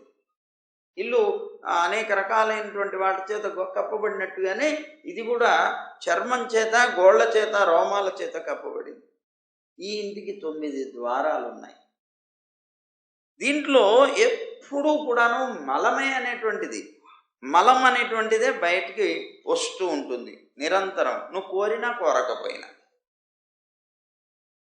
దీంట్లో మనకి సంచితమైనటువంటి సంపద ఏమైనా ఉంది అంటే, సంచితం అంటే సంపాదింపబడినది, పోగేసినటువంటి సంపద ఏదైనా ఉంది అంటే ఆ సంపద పేరుతో కేవలం మలమూత్రాలు ఉన్నాయి. ఈ ఇంట్లో మనం సంపాదించుకున్నటువంటి ధనం ఏమిటి అంటే మలమూత్రాలు. ఈ శరీరాన్ని నాకన్నా ఇంకా అభిమానించే వాళ్ళు ఎవరు ఉంటారు? అంత దుష్టురాల్ని నేను. అందుకనే ఈ శరీరం మీద వ్యామోహంతో ఈ శరీరాన్ని చూపించి నలుగురిని మోహపరిచి నా జీవితాన్ని నేను గడుపుకోవాలి అని అనుకున్నాను కదా. ఎంత అవివేకమైనటువంటి ఆలోచన అనుకున్నది. యథార్థంగా ఆత్మస్వరూప ప్రదాత అయినటువంటి వాడు పరమాత్మ. ఈ ఆత్మ జ్ఞానాన్ని కలగచేసి మనని తరింపచేయగలిగేటువంటి వాడు అసలు ఇలాంటి మురికేదైనటువంటి ఇంత అసహ్యకరమైనటువంటి శరీరంతో సంబంధమే లేకుండా చేయగలిగేటువంటి నారాయణుణ్ణి వదిలేసి నేను అన్యమైనటువంటి అంటే ఇతర మానవుల నుంచి భోగ వస్తువుల్ని కోరుకుంటున్నాను. ఈ విదేహ నగరంలో నాకన్నా వివేకం శూన్యులైనటువంటి స్త్రీ ఇంకొకరు ఉండరేమో అనుకున్నదట పింగళ. ఆ శ్రీహరే జీవులకి ఏకైక ప్రియతముడు. యథార్థంగా లోకంలో ఎవ్వరూ ప్రియుడనేవాడు లేడు, ప్రియురాలు లేదు. కాదు, ఈ మానవుల్లో ఉండేటువంటి ప్రేమ అనేటువంటిదంతా నటన. యథార్థంగా చెప్పాలి. ఎందుకని చెప్పండి. ఒక ప్రియుడు అంటాడు ప్రియురాలతోటి, నువ్వు లేకపోతే నేను జీవించలేను అంటాడు. ఆ ప్రియురాలు ఉంటుంది ప్రియుడితోటి, నువ్వు లేకపోతే నేను ఒక్క క్షణం కూడా జీవించలేనండి. కానీ ఒకళ్ళు పోయిన తర్వాత ఒకళ్ళు ఉంటారు చాలా కాలం, వాళ్ళు పోయిన తర్వాత వీళ్ళు బతుకుతారు చాలా కాలం. మరి ప్రేమ నిజమా అబద్ధమా? ఉత్తిదే, ఇదంతా నటన అని నేను తెలుసుకుంటున్నాను. కనుక ఇలాంటి ఏకైక ప్రియతముడైనటువంటి వాడు యథార్థంగా నిత్యమైనటువంటి వాడు పరమాత్మ. ఎంత అశాశ్వతమే. లోకంలో నేను చెప్పిన ప్రేమ నిజం కాదు, ఆ ప్రేమించే వ్యక్తి నిజం కాదు, ప్రేమిస్తున్నాను అనుకున్నటువంటి నేను నిజం కాదు. కనుక అనిత్యమైనటువంటి వస్తువు, అనిత్యమైనటువంటి ప్రేమతో అనిత్యమైనటువంటి వ్యక్తిని ప్రేమించడం గొప్పదా? నిత్యమైనటువంటి ఆత్మతో నిత్యమైన పరమాత్మని ప్రేమించడం, నిత్యమైన ప్రేమతోటి ప్రేమించడం గొప్పదా? ఏది గొప్పది?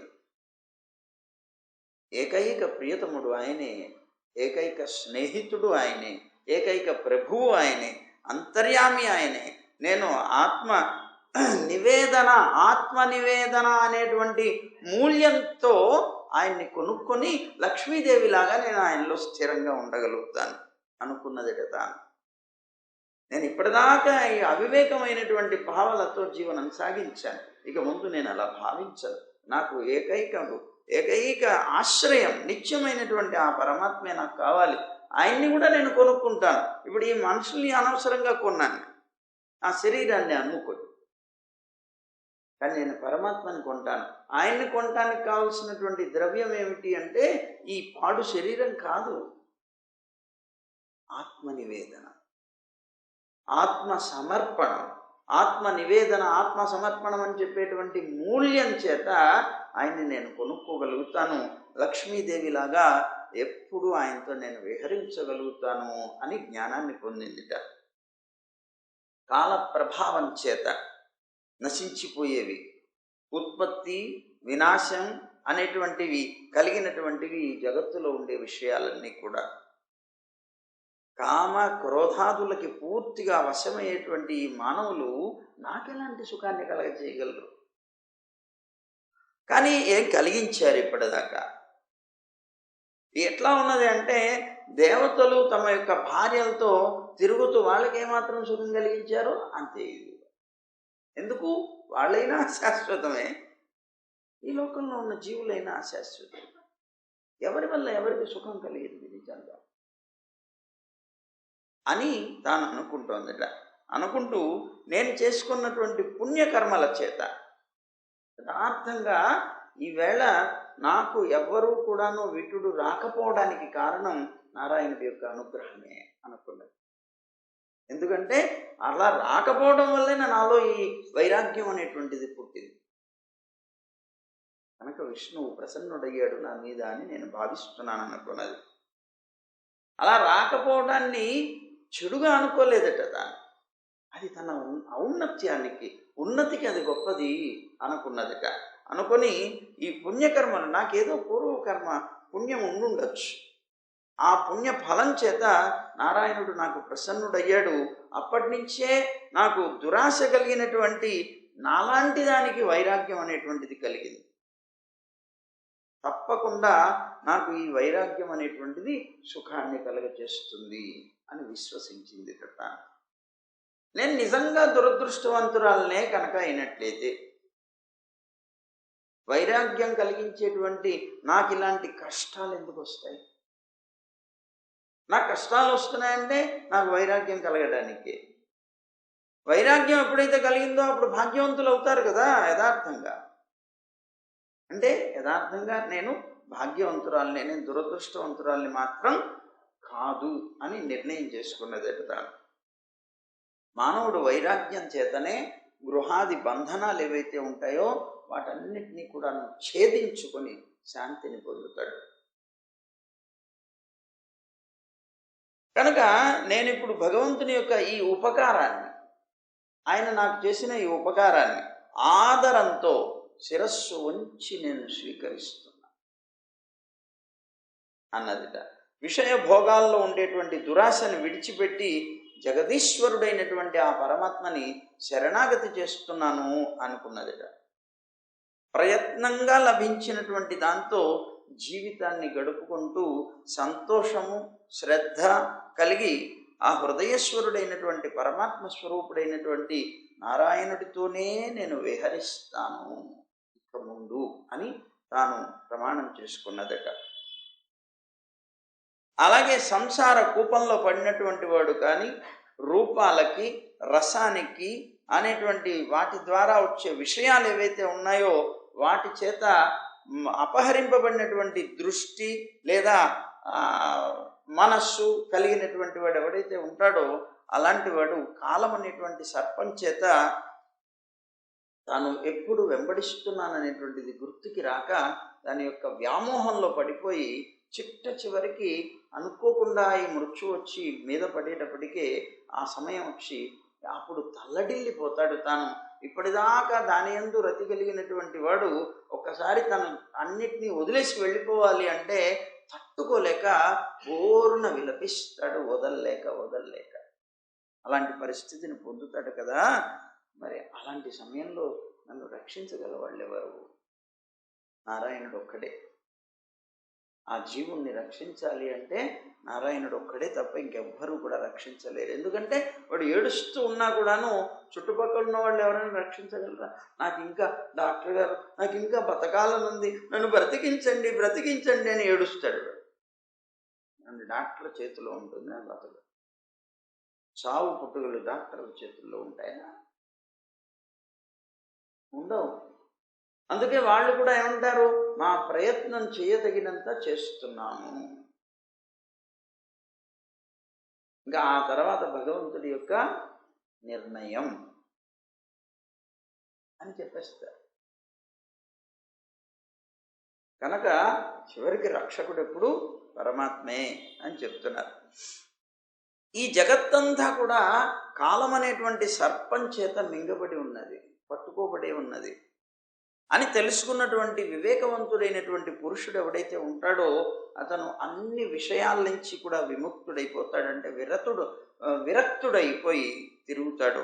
అప్పుడు మాత్రమే తనని తాను రక్షించుకోగలుగుతాడు. దానికి ప్రధానమైనటువంటి కారణం వైరాగ్యం. వైరాగ్యం కలగాలి అంటే నీకు దెబ్బ మీద దెబ్బ తగులుతూ ఉన్నప్పుడే విరాగం పుట్టాలి. కానీ దెబ్బ మీద దెబ్బ తగిలినా కూడా చాలా బాగుంది, ఇంకా బాగుంది అన్నా, లేదా ఆ దెబ్బలకు అలవాటు పడిపోయినా నువ్వు మాత్రం దీంట్లోంచి బయటపడలేవు. ఆ దెబ్బలు కూడా ఆనందంగా స్వీకరించే వాళ్ళు ఉంటారు, తెలుసా మీకు?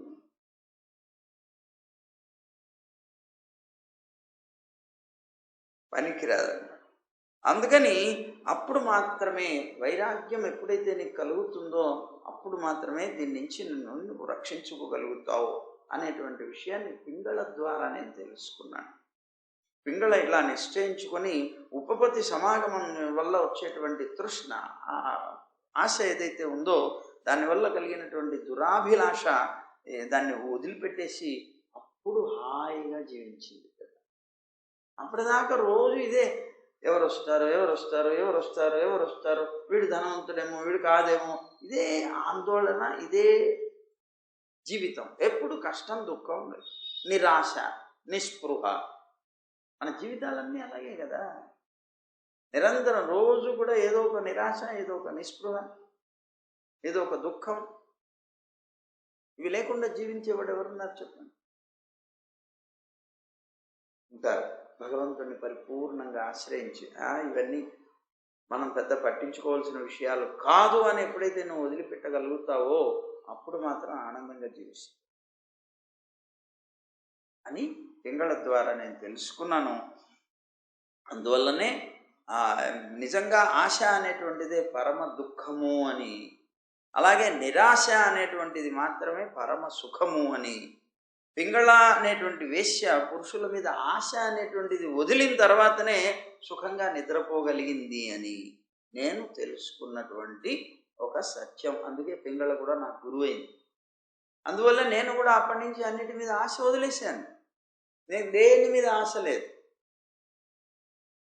ఏది లభిస్తే అది లభించుగాక అనుకుని అజగర వ్రతాన్ని పట్టుకొని నేను ఇలా జీవిస్తున్నాను.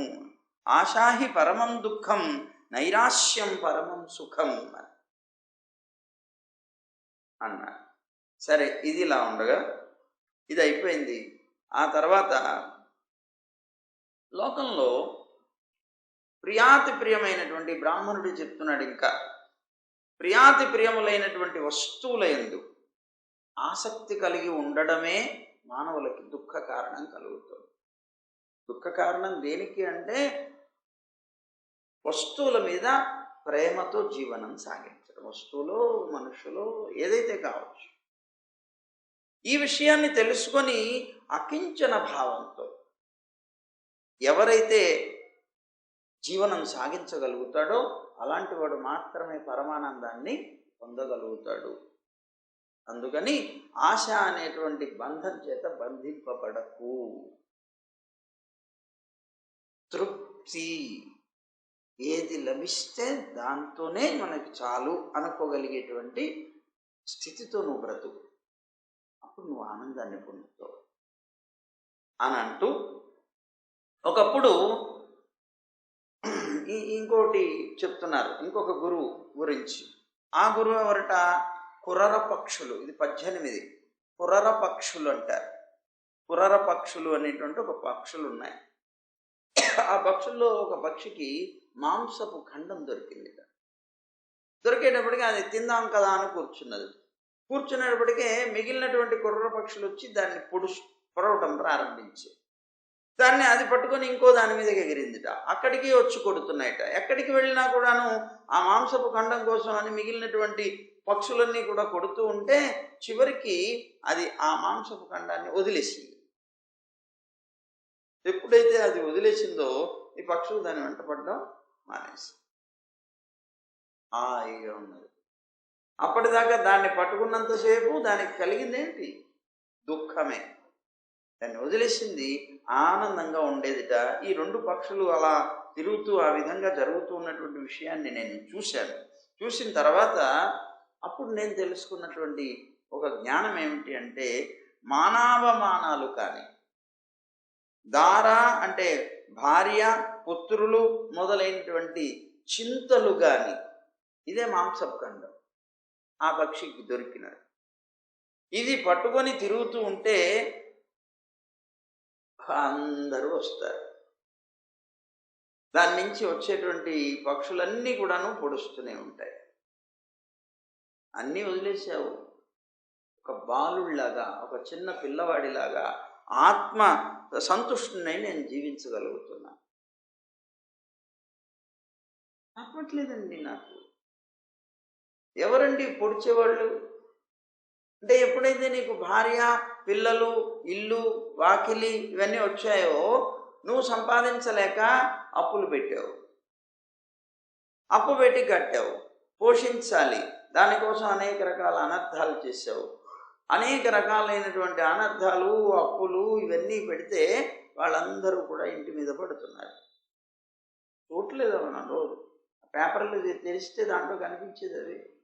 అప్పుల బాధ భరించలేక ఆత్మహత్య చేసుకుపోయారు, ఇంటిల్లి బాధ విషం తాగిపోయారు. ఇలాంటివన్నీ చూస్తున్నాం. అదిగో అలాంటి రీతిలో ఉండేటువంటి స్థితి నేను ఆ పక్షుల ద్వారా తెలుసుకున్నానన్నాడు ఈయన. నాకు అందుకని ఇంకా మానవమానాలు, ఈ భార్య పిల్లలు, ఈ చింతంతా కూడా వదిలిపారేశాను. హాయిగా ఆత్మసంతుష్టుడై నేను తిరుగుతున్నానన్నాడు. ఈ జీవితంలో, ఈ జగత్తులో ఇద్దరే చింతారహితులుగా ఉంటారు అని తెలుసుకున్నాను. ఎవరి ద్వారా? ఒక చిన్న పిల్లవాడి ద్వారా. ఒక బాలుడిలాగా తిరుగుతున్నాననే ఇందులో బాలుడు కూడా ఒక గురువు అయినారు.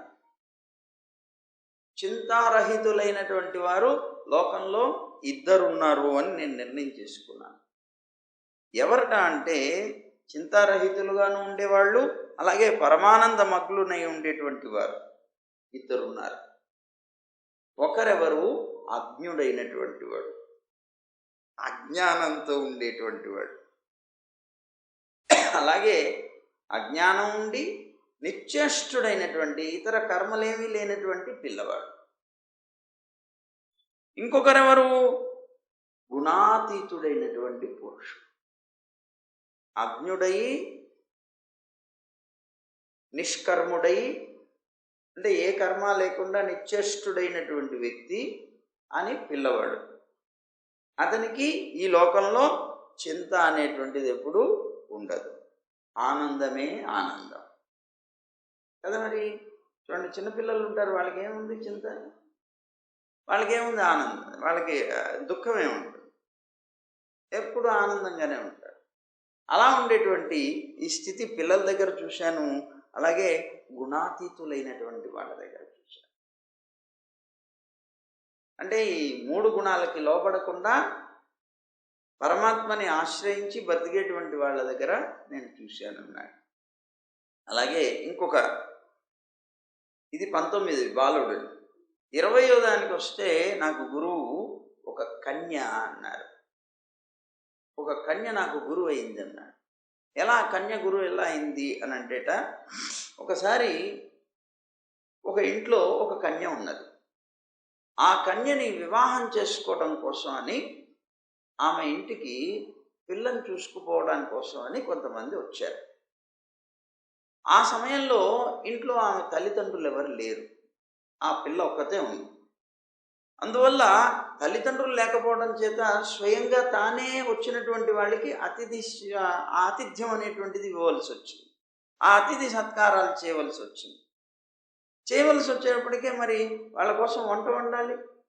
ఆ భోజనం వండి పెట్టడం కోసం అని ఆమె లోపలికి వెళ్ళిపోయి, అనుకోకుండా 4 వచ్చారు, ఇప్పుడు ఇంట్లో అమ్మా నాన్న లేరు, మరి నేనే వెళ్ళి వండాలి కదా వాళ్ళకి అనేటువంటి ఉద్దేశంతో లోపలికి వెళ్ళి అన్నం వండాలంటే ధాన్యం ఉన్నాయి, ధాన్యాన్ని దంపడం ప్రారంభించి, ధాన్యం దంపుతోంది.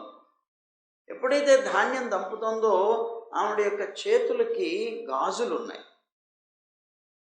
ఈ గాజులు ఒకటి ఒకటి కొట్టుకొని ఆ దంపుతూ ఉన్నప్పుడు శబ్దం వస్తున్నాయి. ఈవిడ అనుకున్నది, ఈ కన్య అనుకున్నది కనుక, అరేరే అతిథులందరూ బయట ఉండగా నేను ఇప్పుడు దంపుతున్నటువంటి శబ్దం, ఈ గాజుల శబ్దం వినిపిస్తే నేను ఇప్పుడు దంపి వండుతున్నాను అనుకొని, మేము అంటే దంపుకొని వండుకునేటువంటి వాళ్ళు దరిద్రులు కదా పాప, కనుక నా దారిద్ర్యం అనేటువంటిది వాళ్ళకి తెలుస్తుందేమో అని భయపడింది పాప. భయపడి ఏం చేసింది, వెంటనే ఈ కన్య ఒక్కొక్క గాజుని పగలగొట్టేసింది. గాజులు కొట్టుకుంటున్నాయి కదా, ఆ శబ్దం వింటున్నారు కదా, అంటే లోపల ఏదో దంచుతోంది, అంటే ధాన్యం దంచి వండుకుంటే వీళ్ళు దరిద్రులు అని తెలుసుకొని వెళ్ళిపోతారేమో అనేటువంటి భయం చేత అప్పుడు ఏం చేసిందట, ఈ ఉన్నటువంటి గాజుల్లో ఒక్కొక్క గాజుని పగలగొట్టేసి, ఒక్కొక్క గాజుని పగలగొట్టేసి ఒక్కొక్క చేతికి 2 గాజులు మాత్రమే ఉండేలాగా పెట్టుకున్నది. పెట్టుకొని మళ్ళీ దంపుతుంటే మళ్ళీ ఈ 2 గాజులు కూడా కొట్టుకోవడం ప్రారంభించాయి. ఈ శబ్దం కూడా వినిపిస్తుందేమో అని ఒక్కొక్క గాజుని 2 చేతుల నుంచి తీసేసింది. ఒక్క గాజే మిగిలేదు. అప్పుడు ఆవిడ చక్కగా దంపేసి ఆ ఉన్నటువంటి ధ్వని చేయకుండా ఉండేటువంటి దీంతో సరే తర్వాత వాళ్ళకి సాపాట్లు పెట్టి, నేను ఆ సమయంలో జనుల యొక్క ఆచార వ్యవహారాలు ఎలా ఉంటాయని పరిశీలించడం కోసం అని అలా తిరుగుతూ తిరుగుతూ ఆమె ఇంటి ముందు నుంచి వెళ్ళాను నేను. ఆ వెళుతూ ఉన్నప్పుడు ఆమె దగ్గర నుంచి నేను ఇది చూశాను. అదే నాకు గొప్ప ఉపదేశం అయింది. ఏమిటండి గాజులు పగలగొట్టడం ఉపదేశం ఏమిటి అని అంటే, నేను నేర్చుకున్న పాఠం ఏమిటి అంటే, అనేక మంది జనులు ఉన్న చోట కలహం వస్తుంది. అనేక గాజులు ఉన్న దగ్గర ఏమొచ్చింది? గొడవ వచ్చింది. ఆ గాజులు ఒకటి కొట్టుకుంటున్నాయి కదా. ఆమె గాజుల్ని ఒక్కొక్కటి తీసేస్తుంది ఆమె. అంటే కలహం లేకపోవాలి అంటే ఈ సమూహం అనేటువంటిది ఉండకూడదు అని తెలుసుకున్నాను. ఒకటి, పోనీ అందరినీ తీసేసి రెండు గాజులే ఉంచుకుంది కదా. అంటే ఇరువురు ఉన్నప్పటికీ కూడా అనేక రకాలైన చర్చలు వస్తాయి అని 2 గాజుల్లో ఒక గాజును తీసేసినప్పుడు తెలిసింది. ఆ గాజులు 2 కొట్టుకుంటుంటే అవి తీసేసింది. అందువల్ల కన్య చేతికి ఉన్నటువంటి కంకణాల్లాగా ఒంటరిగా ఉండాలి అని నిర్ణయం చేసుకున్నాను నేను. ఎందుకు? అనేక మంది జనులతో ఉంటే కలహం వస్తుంది. ఎవరో ఒకళ్ళతో అయినా సరే జీవిస్తే చర్చలు వస్తాయి. కానీ ఒంటరిగా జీవించాలి. ఒకే గాజుతో ఆవిడ చేసినప్పుడు శబ్దం లేదు. అదిగో ఆ గాజులను చేసి నేను నేర్చుకున్నటువంటి పాఠం ఇది. అందువల్ల ఆ కన్య నాకు గురువు అయింది అన్నాడు. ఇంత విచిత్రం చూడండి. ఏకస్తపో ద్విరధ్యాయి అని చెప్తుంది శాస్త్రం. నువ్వు తపస్సు చేసుకోవాలి అంటే ఒక్కడివే ఉండాలి, ఇద్దరు వెళ్ళకూడదు. తపస్సు చేసుకోవడానికి ఇద్దరు వెళితే కొంతమంది అంటారు అమెరికా వెళుతూ ఆవకాయ పట్టి వెళ్ళినట్టు ఉంటుంది అంటారు. ఏమిటో బాబు నీతో పాటు అదెందుకు? ఇంకొకళ్ళని కూడా తీసుకుని వెళ్ళావు అంటే ఇప్పుడు ఏమవుతుంది? నీ మనస్సు, నీ తపస్సు మీద ధ్యాస ఉండదు. వాడు తిన్నాడో లేదో, వాడు ఇంకా నిద్ర లేవలేదే, వాడిని లేపాలేమో, వాడిని లేపి వాడి కర్తవ్యం వాడు కూడా వాడు ఇద్దరం తపస్సు చేసుకోవడానికి వచ్చాం, వాడేమో నిద్రమొత్తులాగా పడుంటున్నాడు, వాడిని ప్రేరేపించడం కోసం 4 మాటలు చెప్పాలి, వాడిని ప్రేరేపించాలి, వాడు నిద్రపోకుండా చూడాలి, లేదా వాడు సమయానికి సాపాటు చేస్తున్నాడా లేదా, ఈ తలకాయ నొప్పులన్నీ వస్తాయి.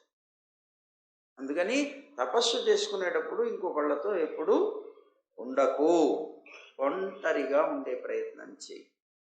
ఏకస్తపో ద్విరధ్యాయి. చదువుకునేప్పుడు మాత్రం ఒక్కడిగా చదువుకోకు. ఒక్కడిగా చదువుకున్నావు అంటే కొద్దిసేపు అయితే మిగిలేదేంటి? నిద్ర. పుస్తకంలో తలకాయ పెడితే కళ్ళల్లో నిద్ర వస్తుంది. నేను పుస్తకం పట్టుకొని చదువుకుంటుంటే వచ్చేది నిద్ర ఏమి రాదు. అదే ఒంటరిగా ఉన్నాడు అనుకోండి, రేపు పొద్దున్న చూద్దాంలే, ఆ పుస్తకం పక్కన పెట్టేస్తాడు, హాయిగా పడుకుంటాడు. అందుకని ద్విరధ్యాయి. చదువుకునేప్పుడు ఇద్దరు ఉండాలి. నిద్రపోతుంటే పక్క కొట్టిల్ని లేపుతాడు. ఇద్దరు నిద్రపోతే ఏం చేయలేము అనుకోండి, అది వేరే సంగతి. అందుకని ఒకళ్ళకి తెలియని విషయాన్ని ఇంకొకళ్ళైనా చెప్తారు. ఈ విధంగా ఉండాలి. అందుకని ఇది నేర్చుకున్నాను నేను. అందువల్ల తపస్సు చేసుకునేప్పుడు ఒంటరిగానే ఉండాలని నేను ఒక్కడిని జీవనం సాగిస్తున్నాను, తిరుగుతున్నాను అని చెప్పాడు. ఆ తర్వాత కన్య యొక్క ఇది అయిపోయిన తర్వాత బాణం చేసేటువంటి వాడు ఒకడు నాకు గురువు అయ్యాడు అన్నాడు. బాణాలు తయారు చేసేటువంటి వ్యక్తి ఉంటాడు కదా, అతను గురువు అయ్యాడు అన్నాడు. ఎందుకండి అని. ఒకసారి నేను వెళుతూ ఉన్నాను, దారిలో వెళుతూ ఉంటే ఒక బాణాలు తయారు చేసేటువంటి వాడి యొక్క గృహం ఏదైతే ఉన్నదో, అదే షాప్ అనుకోండి, ఏదైనా సరే, దాని ముందు నుంచి వెళుతుంటే ఒక అద్భుతమైనటువంటి విషయం కనిపించింది. అక్కడ అతని యొక్క ఇంటి ముందు నుంచి ఆ సమయంలోనే ఆ దేశపు రాజు, వాళ్ళకి సంబంధించిన సైన్యం అందరూ కూడాను వెళుతున్నారు. ఇతను బాణం చేయడంలో నిమగ్నుడై ఉన్నాడు. ఈ బాణాన్ని తయారు చేస్తూ ఉన్నటువంటి వ్యక్తి ఇంత కోలాహలంగా వీళ్ళందరూ వెళుతూ ఉన్నా కూడాను దాని మీద దృష్టి కూడా పెట్టలేదు కనీసం. తన పనిలో తాను నిమగ్నం అయిపోయాడు ఆ బాణాన్ని తయారు చేయడంలో. అప్పుడు నేను తెలుసుకున్నాను, ఓహో, పరమాత్మ యందు ఆత్మని సమర్పించినప్పుడు సంయత చిత్తుడై బాహ్యాభ్యంతరాలు ఏవైతే ఉన్నాయో, అంటే లోపల బయట దేన్ని కూడా గుర్తించకుండా దాని యందు మాత్రమే దృష్టి పెట్టి జీవించగలుగుతాడు అని తెలుసు. ఉండాలి అలా పరమాత్మని గురించి ఆలోచించి. కనుక నేను కూడా నేర్చుకున్నది అతని దగ్గర నుంచి ఏమిటి అంటే ఏకాగ్రత. ఏకాగ్రత ఏకాగ్ర చిత్తంతో ఉన్నటువంటి వ్యక్తికి తన ముందు ఏం జరుగుతుందో కూడా తెలియదు. దాన్నే మనం ఏమంటాం? పరధ్యానం అంటాం. ఏమిటి పరధ్యానంగా ఉన్నావు, నువ్వు అక్కడ కూర్చున్నావు, నువ్వు వెళ్తూనే ఉన్నావు, నీ ముందు నుంచి నేను వెళ్తున్నాను, కనీసం ఓయ్ ఓయ్ అని పిలిచినా కూడా కనీసం పలకకుండా వెళ్ళిపోయావు. అవునా, నా ముందు నుంచి వెళ్ళావా, నేను చూడలేదే అంటాడు. అవును, చూడలేదనే చెప్తున్నాను నేను అంటాడు వీడు. అంటే ఎక్కడున్నాడు వీడు? కళ్ళైతే బయట చూస్తున్నాయి, కానీ చూపు లోపలికి ఉంది, ఏదో ఆలోచన మీద ఉన్నది. పరధ్యానం, ఇతరమైన ధ్యానంతో ఉన్నాడు. ఇక్కడ పరధ్యానంగా ఉన్నటువంటి వ్యక్తి కూడా ఇంకో విషయాన్ని చూడడు. పరుడు అంటే పరమాత్మ. ఆ పరమాత్మ మీద ధ్యానం కలిగినటువంటి వ్యక్తి కూడా ఇతర విషయాల్ని ఆలోచించాడు. ఇది నేను తెలుసుకున్నాను అని అన్నాడు ఆ బాణాలు చేసేటువంటి వాడు. అలాగే సర్పం నుంచి నేను ఒక జ్ఞానం పొందాను. సర్పం కూడా నాకు ఒక గురువే అన్నాడు. ఏమిటి, సర్పం దగ్గర నుంచి ఏం నేర్చుకున్నావు నువ్వు అంటే, సన్యాసి అయినటువంటి వాడు సర్పంలాగా ఎప్పుడు ఒంటరిగానే తిరగాలి అని నేర్చుకున్నాడు. ఒక స్థానంలో ఎప్పుడు ఉండకూడదు అని నేర్చుకున్నాడు. అప్రమత్తుడై ఉండాలి అని నేర్చుకున్నాడు. గుహల్లోనే నివసించాలి అనేటువంటిది నేర్చుకున్నాను. బాహ్యం అభ్యంతరం ఏవి గుర్తించకుండా తిరగలగాలి అనేటువంటిది కూడా నేర్చుకున్నాను. అల్ప భాషి అయి ఉండాలి అని నేర్చుకున్నాను. ఇవన్నీ నేర్చుకున్నాను సర్పం చేత. అంటే ఇప్పుడు చూడండి, పాము ఉంటుంది, ఎప్పుడు ఒంటరిగానే తిరుగుతుంది. పాము ఎప్పుడు ఒంటరిగా తిరుగుతుంటుంది, ఒక స్థానంలో ఎప్పుడు పాము ఉండదు. అందుకే పాము ఇక్కడ కనిపించినా ఇక్కడ ఎక్కడో ఉంటుంది చూడండి అంటానికి లేదు. ఏ కణంలో నుంచి దూరం వెళ్ళిపోతుంది.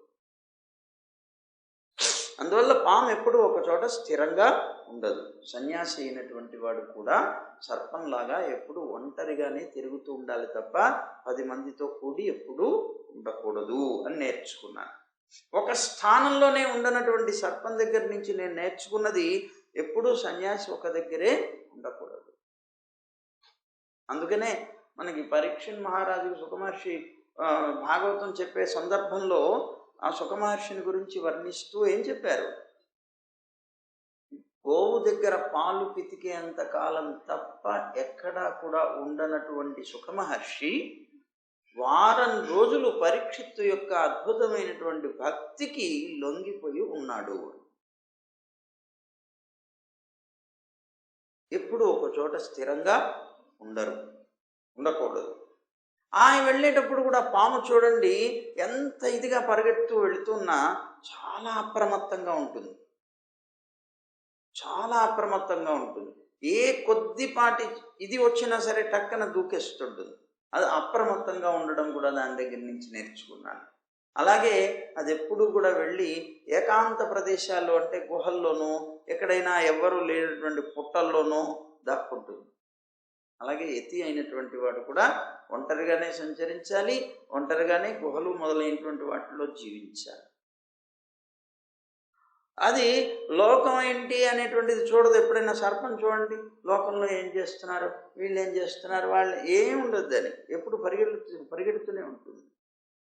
తను అప్రమత్తంగా ఉంటుంది, ఒంటరిగా ఉంటుంది, పరిగెడుతూ ఉంటుంది, ఎప్పుడు వెళ్ళి ఏకాంతంగా ఉండేటువంటి ప్రయత్నం చేస్తుంది, కానీ ఏమి గుర్తించకుండా. అలాగే ఒక పాము ఇంకొక పాముతో కబుర్లు చెప్పడం కూడా ఉండదు ఎప్పుడు. అలాగా నేను నేర్చుకుంది ఏంటంటే అల్పభాషినై ఉండాలి సర్పం దగ్గర నుంచి. అలా ఉండేటువంటి రీతిలో నేర్చుకున్నాను నేను అన్నారు. సరే, అయిపోయింది. ఆ తర్వాత ఇంకొకటి కూడా నేర్చుకున్నది ఏంటంటే, ఈ శరీరం కోసమని మనం గృహం నిర్మించుకుంటాం కదా. ఇల్లు ఎందుకు? శరీరం కోసం. శరీరం కోసం అని చెప్పి ఇల్లు నిర్మించుకోవాలని అనేక రకాల దుఃఖాలు పడతాం. దానికి డబ్బు లేదు, సంపాదించాలి, రకరకాల పనులు చేస్తాం, సంపాదిస్తాం, ఒక ఇల్లు కట్టుకొని ఇంటివాడయ్యాడు అని అనిపించుకునే ప్రయత్నం చేస్తాం. ఆ ఇంటివాడు అవ్వడం కోసం ఎన్ని కష్టాలు పడాలి? నువ్వు పడతావు. కానీ సర్పం ఉన్నది చూసావు, అది ఎప్పుడు ఇల్లు కట్టుకోదు. అందుకే దానికి ఎప్పుడు దుఃఖం లేదు. ఇతరులు కట్టుకున్న గృహాల్లో బతుకుతుంది. సన్యాసి కూడా అంతే, ఎత్తులు కూడా అంతే కదా. అలాగే తిరుగుతూ ఉండేటువంటి వ్యక్తి ఎక్కడైనా కొద్దిగా తలదాచుకోవాలి అని అంటే ఇతరుల యొక్క గృహాన్ని ఆశ్రయిస్తాడు. అది నేర్చుకున్నాను నేను. పరమ సుఖంగా ఉండగలుగుతాడు. ఈ లంపటం అంతా పెట్టుకున్నాడంటే పరమ దుఃఖం నిరంతరం కూడా. అందువల్ల జగదీశ్వరుడైనటువంటి వాడు, అందరి చేత ఆరాధింపబడేటువంటి నారాయణుడు ఒక్కడు మాత్రమే తన యొక్క మాయ చేత సృష్టించినటువంటి ఈ కాలంలో ఈ ప్రపంచం అంతా కూడాను సృష్టించాడు. ఏ కాలంలో అయితే సృష్టించాలో ఆ కాలంలో సృష్టించాడు. ప్రళయ రూపంలో, ఆ ప్రళయంలో కూడా కాలస్వరూపుడైనటువంటి తన యొక్క అంశ చేతనే దీన్నంతటినీ సంహరించి తనలో ఉంచుకుంటున్నాడు. ఆయనే ఆత్మధారుడు, అంటే ఆత్మలందరినీ ధరించేవాడు, అఖిల జీవకోటికి ఆశ్రయమైనటువంటి వాడు, సజాతీయమని విజాతీయం అనేటువంటి భేదాలు ఏమీ కూడా లేకుండా సకల జీవుల్ని కూడాను రక్షించేటువంటి వాడు అని నేను తెలుసుకొని, ఆత్మానుభవ రూపమైనటువంటి కాలం చేత ఈ సత్వాది శక్తులు ఏవైతే ఉన్నాయో సామాన్యమైనటువంటి అవస్థని పొందిన తర్వాత ఈ పరమాత్మ ప్రకృతి పురుషులైనటువంటి వాళ్ళు ఎవరైతే ఉన్నారంటే, ప్రకృతి పురుషుడు అంటే జీవుడు, ప్రకృతి, ఈ రెండింటికి కూడా అధీశ్వరుడైనటువంటి వాడు. బ్రహ్మాది దేవతలకు కూడా ఆ సంబంధించినటువంటి జీవులు, ఆ దేవతలు కూడా జీవులు లాంటి వాళ్ళే కనుక వాళ్ళకు కూడా ఆశ్రయయోగ్యుడైనటువంటి వాడు, నిరుపాధికుడైనటువంటి వాడు, పరమానంద స్వరూపుడైనటువంటి వాడు, ఆ మోక్ష స్వరూపంగా చెప్పబడేటువంటి సనాతనుడైనటువంటి పరమాత్మ ఒక్కడే ఉన్నాడు అని నేను తెలుసుకున్నాను. ఆయనే సృష్టి సమయంలో మొట్టమొదటిసారిగా తన యొక్క ప్రభావం చేతనే ఈ త్రిగుణాత్మికమైనటువంటి మాయని సంక్షోభపరిచి దాని ద్వారా ఈ క్రియాశక్తి ప్రాధాన్యమైనటువంటి, అంటే క్రియాశక్తి కలిగించేటువంటి మహత్తత్వం అనేటువంటి దాన్ని పుట్టించాడు.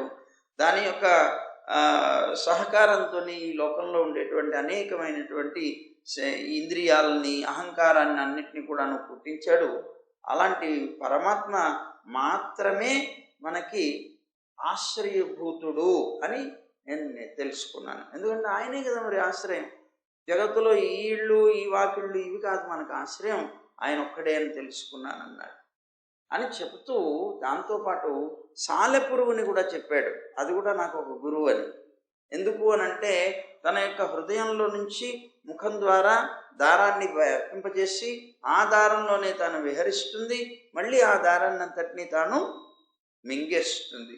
అలాగే పరమాత్మ కూడా ఆ సాలీయుడిని చూసి పరమాత్మ కూడా ఇలాగే చేస్తాడు కదా అని నేను తెలుసుకున్నాను.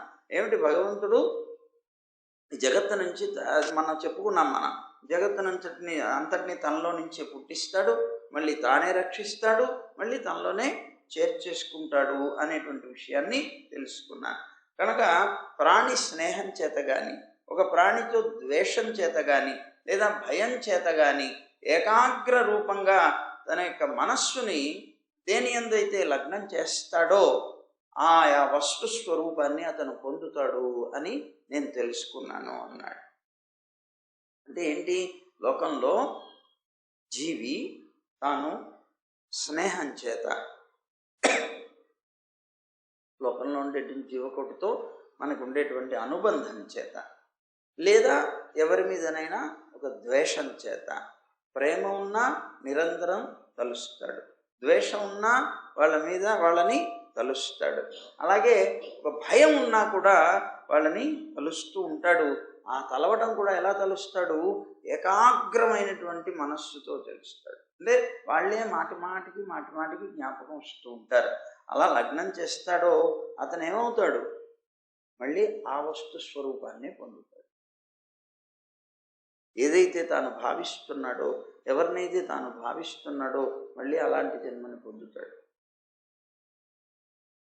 అనేటువంటిది నేను ఎవరి దగ్గర నేర్చుకున్నాను? ఒక భ్రమరం దగ్గర. భ్రమర కీటకం అనేటువంటి దాని దగ్గర. భ్రమర కీటక న్యాయం అనే ఒక న్యాయం కూడా ఉంది. ఈ భ్రమర కీటక న్యాయం ద్వారా నేను నేర్చుకున్నాను అన్నాడు. అంటే ఏంటి? భ్రమర కీటకం అంటే ఒక భ్రమరం ఉంటుంది. ఆ భ్రమరం ఏం చేస్తుంది? చక్కగా ఎగురుతూ తాను సంతానాన్ని, అంటే తనను పోలినటువంటి భ్రమరాల్ని సృష్టించడం కోసం తాను ఏం చేస్తుందట? ముందు అలా సృష్టించాలని సంకల్పం కలిగిన తర్వాత తాను వెళ్ళిపోయి మట్టిలోకి వెళ్ళిపోయి తన నోటి నుంచి వచ్చేటువంటి ఒక లాలాజలం, ఒక రకమైనటువంటి ద్రవ్యం చేత ఆ మట్టిని ముద్దగా చేస్తుంది. ఆ ముద్దగా చేసి తన యొక్క కాళ్ళతో ఆ మట్టిని పట్టుకొని తీసుకొని వస్తుంది.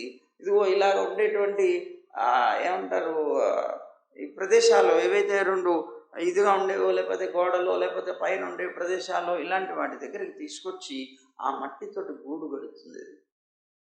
ఆ మట్టితోటి తన యొక్క మూతితో ఆ మట్టిని ఇలా పెట్టి ఆ ముద్దని దాంతో గూడు కడుతుంది. గూడు కట్టేటప్పుడు కూడా లోపల ఖాళీ ఉంటుంది, పైన మాత్రమే దాన్ని. ఎంత ఆశ్చర్యం చూడండి. మనం మట్టి పూస్తే ఏమవుతుంది? మట్టి ఎన్నిసార్లు తెచ్చినా అతుక్కుపోతుంది. కాదు, లోపల ఖాళీ ఉంటుంది. ఖాళీ ఉంచేలాగా పైన మట్టిని పెట్టి ఒక గూడు కడుతుంది. గూడు కట్టడం వరకు కాదు, ఆ కట్టేటువంటి ఇంటికి మనం ఎలాగైతే ద్వారం పెట్టుకుంటామో దానికి ద్వారం కూడా పెడుతుంది, ఒక కన్నం కూడా ఉంటుంది. ఆ ఉన్నటువంటి కన్నం అది తయారు చేసి 2 రోజులు వదిలేస్తుంది, వెళ్ళిపోతుంది. వెళ్ళిపోతే ఇదేమవుతుంది? కొద్దిగా ఎండుతుంది, ఆరుతుంది. అలా ఆరిన తర్వాత మళ్ళీ అది రోజు వచ్చి ఆ భ్రమరం ఒకసారి తన కాళ్ళతో అలా అలా అలా అని చూస్తుంది. అది ఇంకా మెత్తగా ఉందా, గట్టిపడిందా? అది గట్టిపడింది అని అనిపించినప్పుడు ఎగురుకుంటూ వెళ్ళిపోయి ఆ ఆకుల మీద, ఆకులు తినేటువంటి పురుగులు ఉంటాయి, ఆకు పురుగులు. ఆ పురుగుని ముందు 2 కాళ్ళతోటి టక్కన పట్టేస్తుంది. ఆ పురుగేదో దానిదోనది తను తింటూ తనేదో బతుకుతూ ఉంటే వెనక నుంచి వచ్చి టక్కన 2 కాళ్ళతోటి ఆ పురుగును పట్టేసుకుంది. ఎప్పుడైతే అది పట్టేసిందో, అరే నన్ను ఎవరో బంధించారని చెప్పి ఆ పురుగు టక్కన అలా వెనక్కి తిరిగి చూస్తుంది. చూడగానే నల్లటి రూపంతో ఈ భ్రమరం కనిపిస్తుంది. ఎప్పుడైతే నల్లని ఈ భ్రమరం కనిపించిందో వెంటనే అది భయం చేత ఆ రూపాన్ని మనస్సులో భావిస్తుంది. ఆ రూపాన్ని మనస్సులో పెట్టుకొని, ఓ నల్లని శరీరం కలిగినటువంటి ఈ కీటకం నన్ను పట్టుకుంటుంది అని చెప్పి ఆ భయం చేత దాన్నే మాటికి తలుస్తూ ఉంటుందిట. అలా పట్టుకున్నటువంటి ఈ భ్రమరం దాన్ని పట్టుకొని తీసుకొని వచ్చి తాను తయారు చేసినటువంటి ఆ గూడు లోపలికి చేర్చేస్తుంది. ఆ గూడు లోపలికి ఎప్పుడైతే ఈ పురుగుని చేరుస్తుందో, చేర్చిన తర్వాత అది బయటికి వెళ్ళిపోకుండా మళ్ళీ ఇంకొక మట్టి ముద్ద తీసుకొచ్చి దాని మీద ఒక ద్వారంలాగా మూసేస్తుంది, దాన్ని దాంట్లో బంధిస్తుంది. ఆ పురుగును అలా బంధించేసి వెళ్ళిపోతుంది.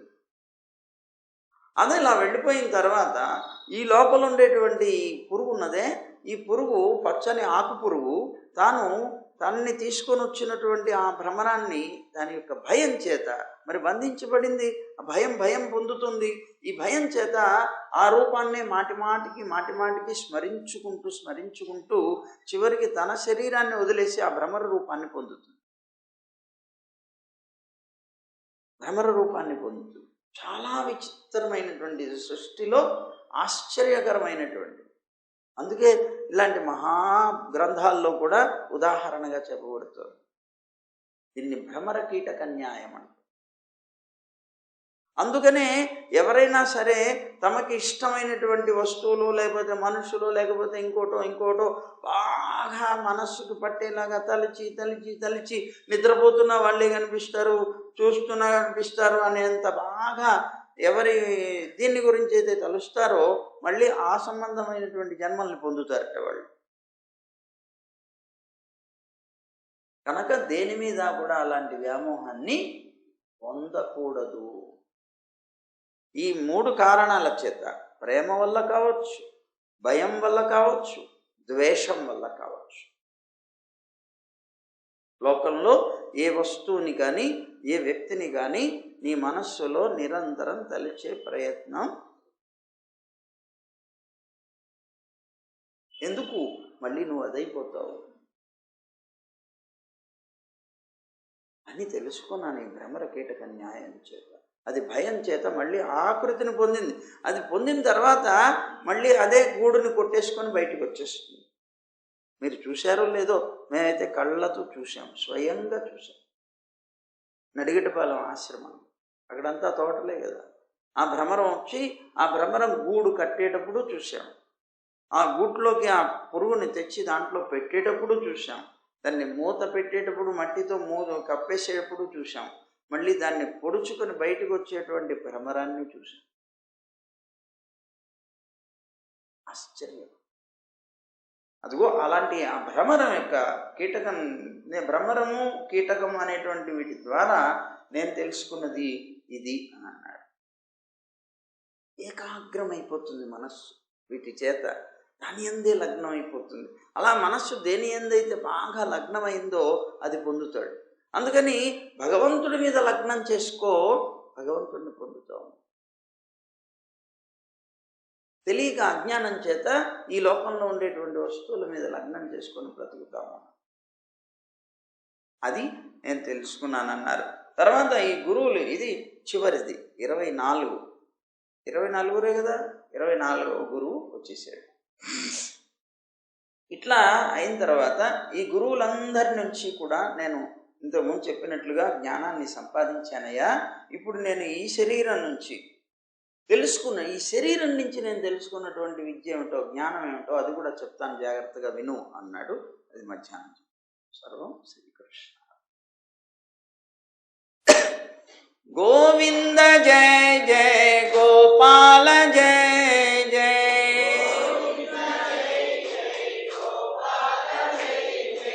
రాధారమణ హరి గోవింద జయ జయ,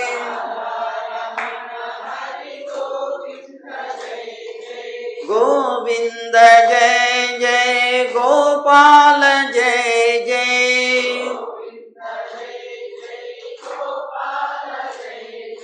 రాధారమణ హరి గోవింద జయ జయ,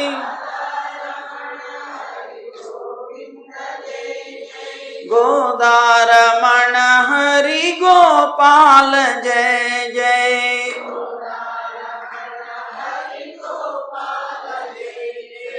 గోవింద గోవింద గోవింద జయ జయ,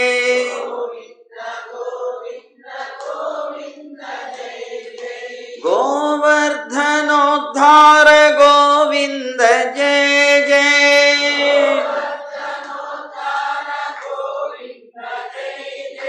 గోపీ మనోహర ముకుంద జయ జయ,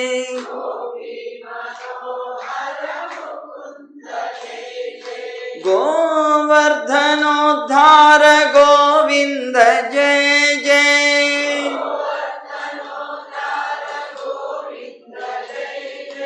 గోపీ మనోహర ముకుంద జయ జయ,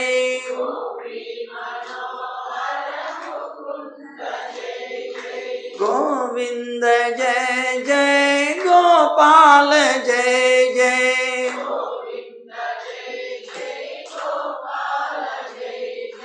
గోవింద జయ జయ గోపాల జయ జయ.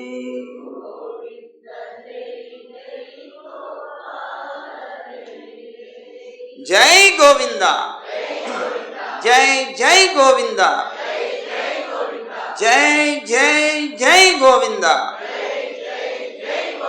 జై శ్రీమన్నారాయణ, జై జై శ్రీమన్నారాయణ, జై జై జై శ్రీమన్నారాయణ. సర్వం శ్రీకృష్ణ.